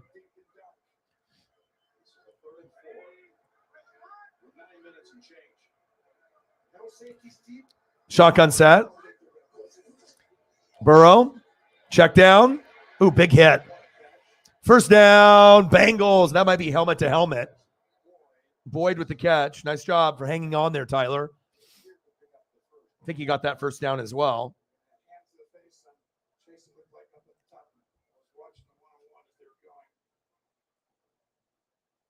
Boyd wants to make a significant play after having that drop in the 3rd quarter for a short touchdown. See how fast he gets the ball out? It's like him and Tom Brady are the 2 fastest in the NFL per throw. Yeah, penalty on the defense. That's why I like Burrow more than Josh Allen. I know Josh Allen's always more popular, you know what I mean? But everyone's got their favorites on what they like, but I definitely prefer Burrow over Allen. I mean, Mahomes over Allen as well. We know that. I don't think Josh Allen's a horrible player. I mean, if you want to have Josh Allen over Herbert, yeah, that would make sense at this time. You know, obviously Herbert needs better, supporting cast and coaching, maybe another team actually. But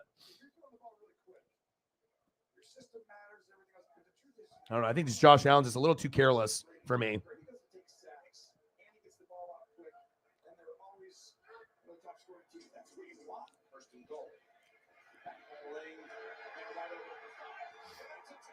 Touchdown, Bengals. Evans with the tutty. This is a huge drive. You're trailing, got a couple of field goals, and you've got a great red zone team. Take a look. He's out here. The confusion on all the secondary people from the Chiefs, they don't get it communicated on who has him. It's sneaky because you want to know why it's hard, Jim? He's a running back who's outside their room, so they don't know who's supposed to cover him. Extra point is up, and it's good. 27-24. What a game. This is one of the best games of the year. Lots of back and forth, and I get to see 2 of my favorite quarterbacks go at it besides Herbert. Love it. Maybe a playoff preview, baby. It's always good to have a good game. Just sometimes these NFL games are just not great, and it's just always nice and refreshing to end up having a great football game. This is one of them for sure.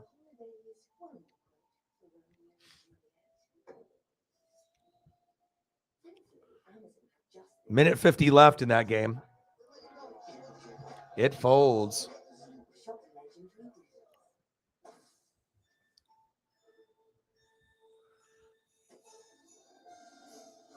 All right, time to get in the lab. Figure it out here. 27-24. Got to figure this out.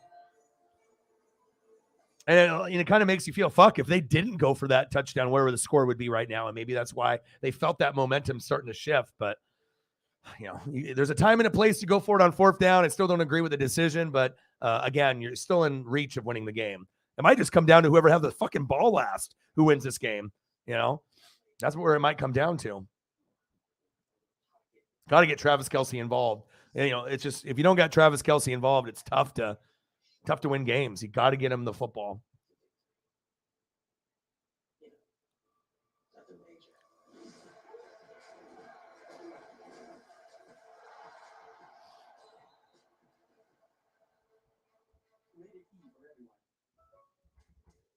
You save time shopping. Only time at the same time? This holiday season, experience the magic of Winterfest. The chicken always seems to be a big favorite. People love it. You're not pulling it out of a box. You're making food. I like being able to put pride in my food and pride in my work. You get to walk right in. You see me making your chicken. This is going to be in your bowl. This is it. This is it. This is it. Got to get a picture of Chris Evans for that touchdown. I didn't even have him in my picture lineup. I didn't even think he would get the ball today. That was a very surprising, something like the Chiefs would do. Let's get a photo of Chris Evans up. Reception for 8 yards for the tutty. We're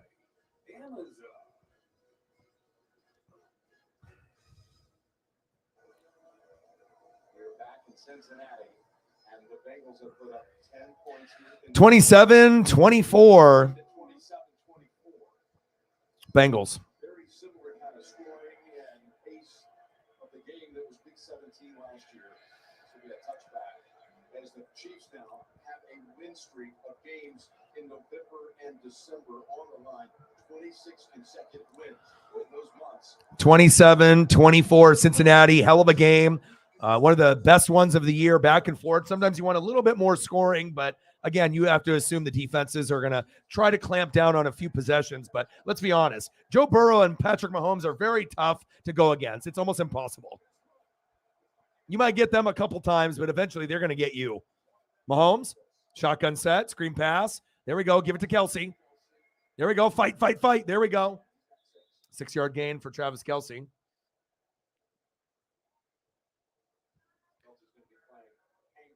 Let's go, baby. Get him the ball.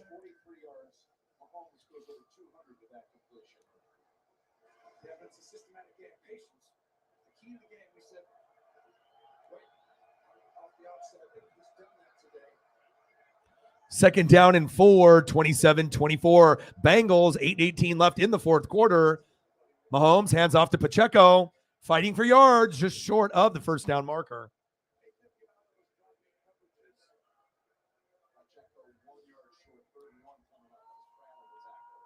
Yeah, and they need better coaching, and they also need to get off that injury bug amazement. You know what I mean? If they didn't have the injury bug, I think that Herbert would be talked about a lot more in a positive manner, but they just lose a lot of games because the defense can't stop the run, or they're injured, or shitty play calling. You know what I mean? But I know people know that Herbert's good, but he'll never take that next step unless they get better coaching, or he goes to a new team, or they just don't have injuries. But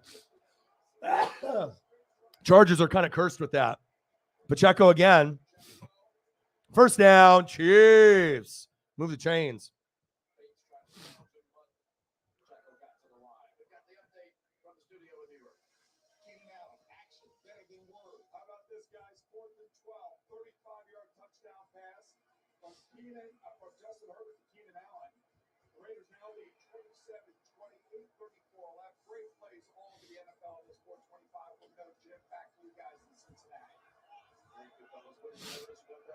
First down and 10.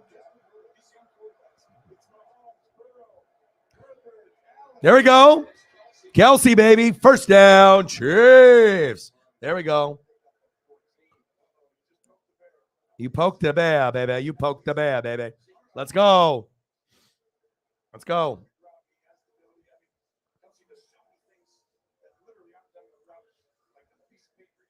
Seattle, touchdown, Hawks. There we go. Hawks winning the game right at the end. Great job. Yeah, I actually got to watch Herbert, front row, behind the duck bench. So I've been able to see Herbert's development, from high school to now. And yeah, it's amazing to have someone that good that we can represent that's from Oregon.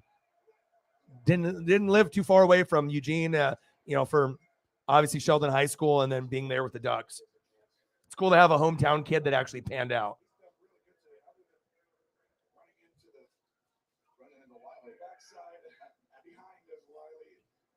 The sports gods were listening. They're like, okay, O-Dog wants Seattle to win. Boom, Seattle.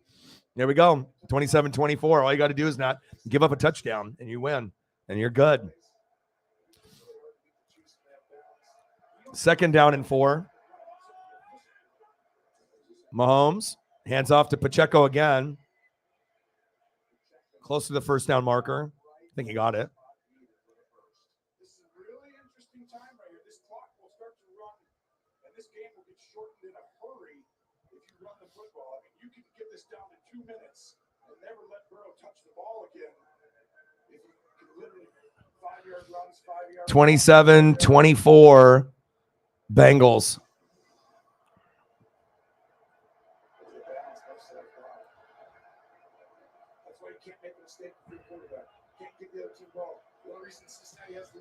First down and 10.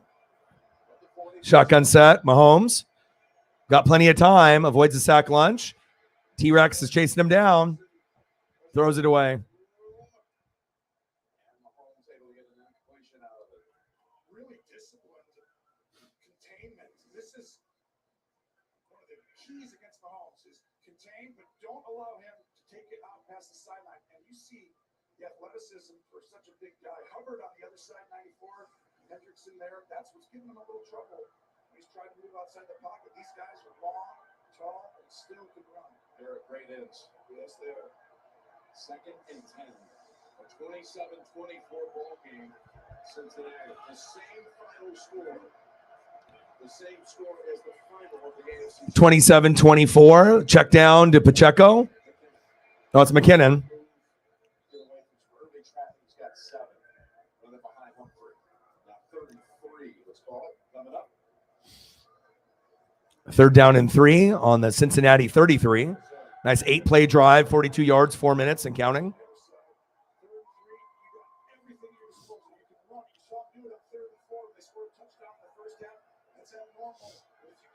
Okay.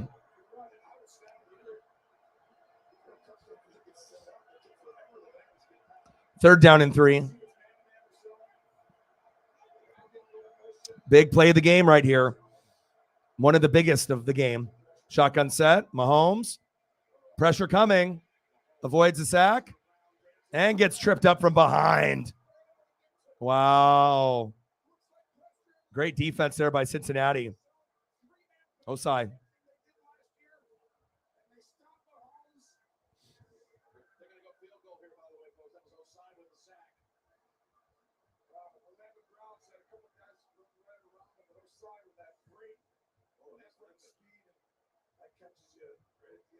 This is going to be a 55-yard attempt by Butker to tie the game. 55-yarder. Come on, baby. This is why they pay you, I want to say the big bucks, but they don't. They need to pay you more. Come on, Butker. Shit, he missed it. Missed it. Hooked it. Damn it. No good.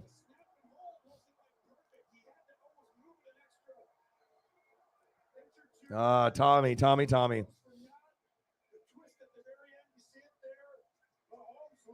Damn. That's tough. Emotions coming out. Yeah, Mahomes is limping and some frustration being shown there, slamming the helmet down. I mean, these games mean something. But again, the game means more to Cincinnati because they're 7-4.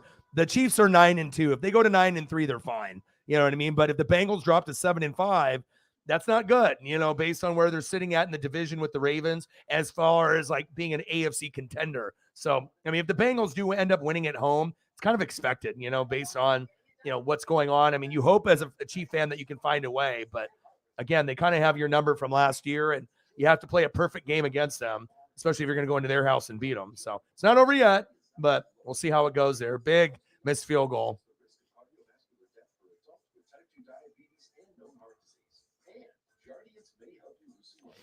Jardiance may cause serious side effects, including ketoacidosis that may be fatal, dehydration that can lead to sudden worsening of kidney function, and genital yeast or urinary tract infections. A rare life-threatening bacterial infection in the skin of the perineum could occur. Stop taking Jardiance and call your doctor right away if you have symptoms of this infection, ketoacidosis, or an allergic reaction. And don't take it if you're on dialysis. Taking Jardiance with a sulfonylurea or insulin may cause low blood sugar. A once-daily pill that goes beyond lowering A1C? We're on it. We're on it. We're on it with Jardiance. Ask your doctor about Jardiance. I think I'm done. Honey? What? I'm Come on, Herbert. I need some more points. Now I'm favored to lose. Fuck. Hold up. What side you on? You gotta go to Fucking, of course they have DK Metcalf, and he just got that fucking touchdown. It's all good, though. If I lose, I lose. But I still got guys playing, so hopefully they have a big performance. Charles Barkley think y'all are crazy, but I like it. Every holiday search starts at Dix.com. Sign up for the Kick Line Ticket-Thon! CBS invites you to kick off the holiday season with us. This is the time for miracles. The new holiday movie, Fit for Christmas, tonight for 60 minutes on CBS. Leap Survivor, Wednesday at 8, 7 Central on CBS. 26 consecutive wins in November and December for the Chiefs. That might come to an end, but longest streak of all time. Hopefully Mahomes' injury is not serious.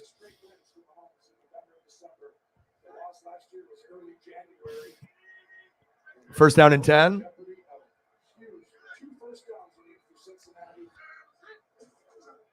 Play action to Jamar Chase. Good gain. Jamar keep fighting for yards. 8 yards on a play that should have got 2.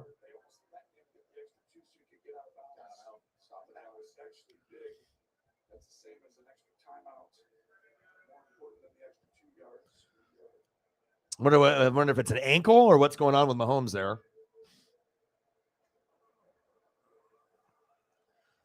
Yeah, well, I mean, obviously, Seattle will be in the conversation. Washington might be in the conversation. We'll see where it goes for like the last couple spots.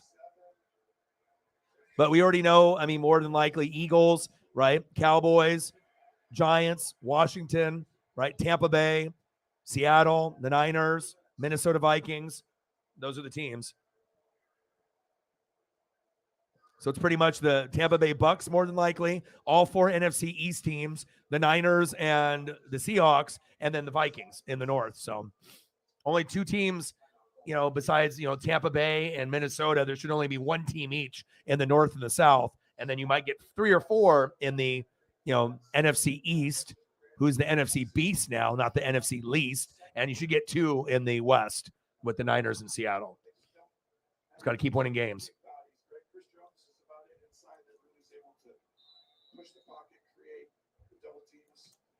Well, you won the game because you were supposed to win the game.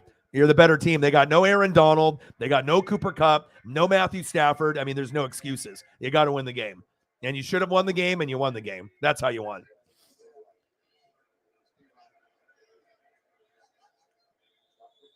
Now, if you would have had Cooper Kupp out there, Aaron Donald, Matthew Stafford, and then won the game, right, then, obviously, depending on their record and what it was, then it would maybe mean a little bit more. I mean, every win means something. But, I mean, you're playing a team of backups. You don't want to drop games to backups. Got to take advantage of that.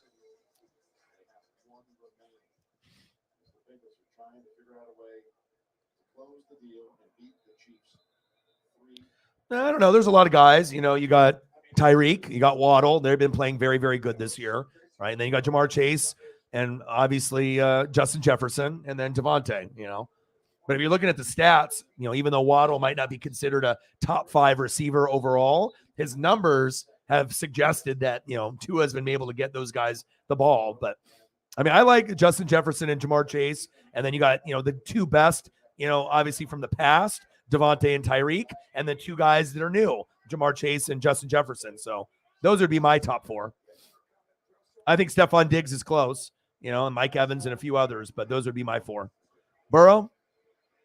Pump fake, eluding, and they haven't got to Burrow at all today, and that's a big problem too. If you're not going to pick him off often, you have to get sack lunches or pressure, and Kansas City D-line has not gotten enough pressure. Like I said, they need to be able to figure out the right combination of guys on defense or get a new defensive coordinator. Spags might not be good enough, but eventually you got to be able to get more depth on that defense. There's glaring holes on that defense for Kansas City. Same thing goes with that O-line. They need more depth. But other than that, secondary, D-line, and O-line, that's what I would be focusing on for the next few years. And that was the last time out for the Kansas City Chiefs. As Cincinnati will face, this is the 3rd and 5 from the 32. Let's just say if there was a play that really could determine a game other than the actual game. All right, 3rd down and 5. This is it. I know it's really risky. Spags throughout his whole career has always pressured on huge plays. 3rd down and 5, 27-24, 2:55 left in the 4th quarter. Big play here. Burrow, quick pass to Jamar Chase. Bad position for the Chiefs. Where's the effort? First down, Bengals. Oh, did they give it to him? That's a kind of a questionable spot, but it looks like it's a first down. Wow.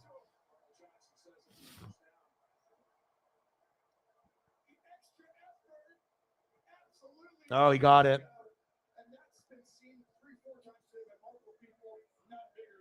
First down and 10.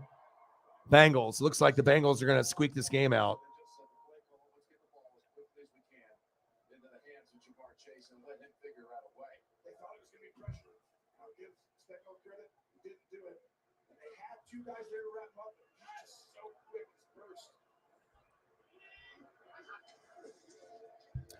Handoff to Piron.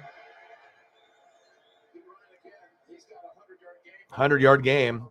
He's got another 49 yards in the receiving game. The Bengals are unbelievably complete on offense. This offensive unit is completely different than the year. The offensive line only had one returning guy. Williams, the left tackle. It takes time for them to gel, and now they're really playing as a team, and they do a lot of everything. But it's simple. But it's really hard on opposing teams because they do what looks like the same thing, and there's 4 different things out of it. You got to give them credit. They're going to be a tough out. And it looks like we're really close to finishing this off without something. I'm not called by Zach Taylor. Yeah, 33-17. I mean, Miami's pretty good, but I mean, San Francisco is one of the top dogs in the NFC, so they're gonna start stacking chips here. And now the Titans lost, the Dolphins are gonna lose, but the Bengals got a key victory here. Yeah, the Bengals are dangerous. That's why I feel like in December that they might be the third best team. You got Kansas City, you got Buffalo, Baltimore's up and down, Tennessee up and down, Miami up and down, Jets up and down, Chargers up and down, New England up and down. But I feel like, you're going to get really good performances out of the Chiefs, Buffalo, and the Bengals. And then obviously we hope that Miami and Tennessee get hot enough to, pose a little bit of a threat to the Bengals and the Bills and the Chiefs. So it's not just, we already know what's going to happen.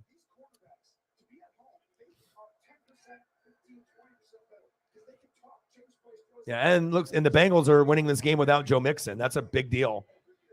Burrow takes a sack lunch. It's 12 noon. You know what time it is? Time for a sack lunch? Yum, yum, yum, yum, yum, yum. A little bit too little, too late, but they'll take it.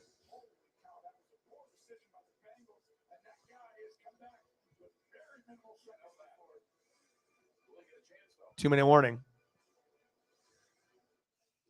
Hello, how are you?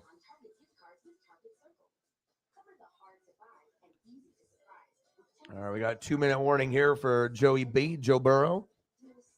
27-24. As soon as this game ends, I'll end the stream, and then I got to start prepping immediately, and then we'll be doing Sunday Night Football. So it's going to be a lot of work, but hopefully I can get to a good point where I'll have a little bit of time to rest. I doubt it. I'm not going to really have any time until all the games are over, but this is what we'll be transitioning to with the Colts and the Cowboys. Nice work from my boy, Johnny Thumbnails. Great job. A little bit too much Jamar Chase and Burrow today.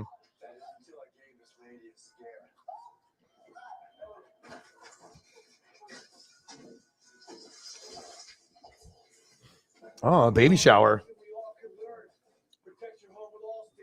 You love the Cowboys, Brittany. What do you mean?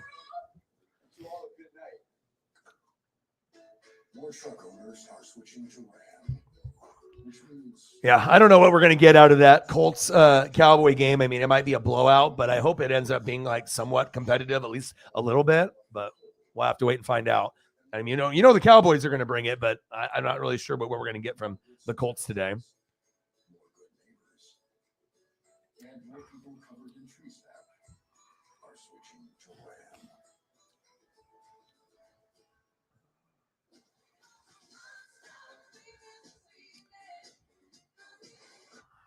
All right, baby. This game is almost over. 2-minute warning.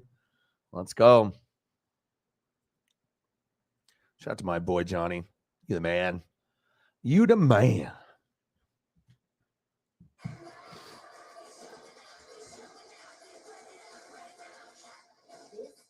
Oh. How old's your sister? So you guys have the rivalry, huh? Pats and Cowboys. How's your son doing? You guys did the little like Santa thing I saw on Instagram and whatnot. Handsome little guy. Might be a heartbreaker. Bengals 27, Kansas City Chiefs 24. Third down and 11. Big play here.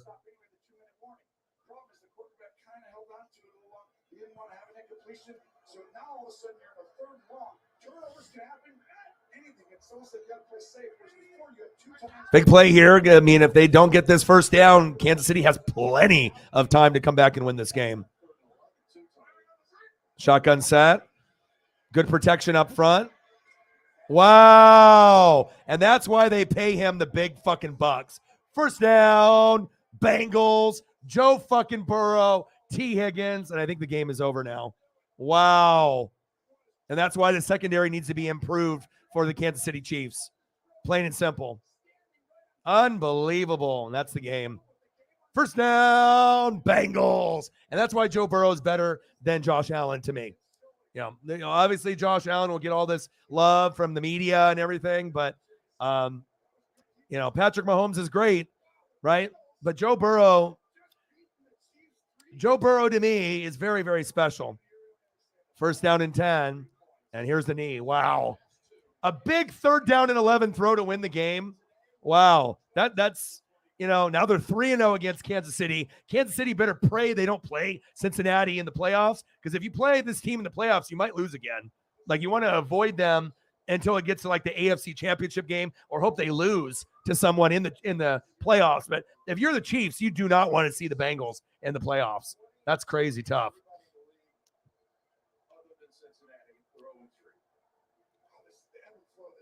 Well, he's handsome, you know. Third grade. Well, I guess when he gets a girlfriend down the road, then you'll know. Wow, crazy. Come on, Chargers. Chargers and Raiders.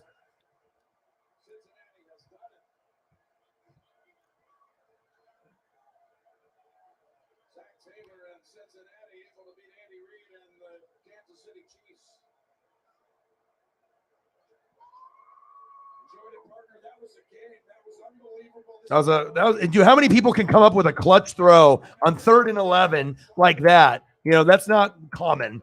You know what I'm saying? Like, that was very clutch. And like I said, who is needing the win more, right? Obviously, Kansas City wants the top spot, but Cincinnati needs to distance themselves from Baltimore. They don't want Baltimore to get in over them.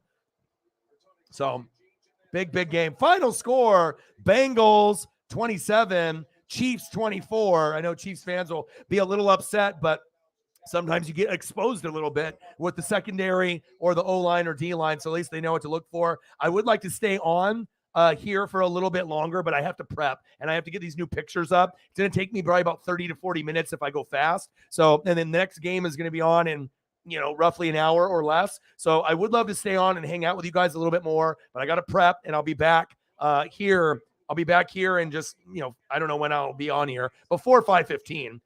Nothing on the Cash App right now, but hopefully we can get some more donos on the next stream to make up for this one. I love you guys, and I appreciate you guys very, very much. Thank you for hanging out with me. Obviously, the Chiefs fans didn't get what they wanted with this particular matchup, but if you want to hang out with me, I will be back roughly in about 45 minutes for the next game. So you guys are the best fans on planet Earth. I love you, and I appreciate you. If you just came in, like Brian and Brittany did, apologize. But if you want to hang out with me, I'll be back in about 40 minutes. We'll be doing the Cowboy game versus the Indianapolis Colts. And I got one question for you. Who you know talk sports like us? Your boy Ryan, Northwest Sports Fanatics, and I'm out. I'll be back very, very soon. Gang.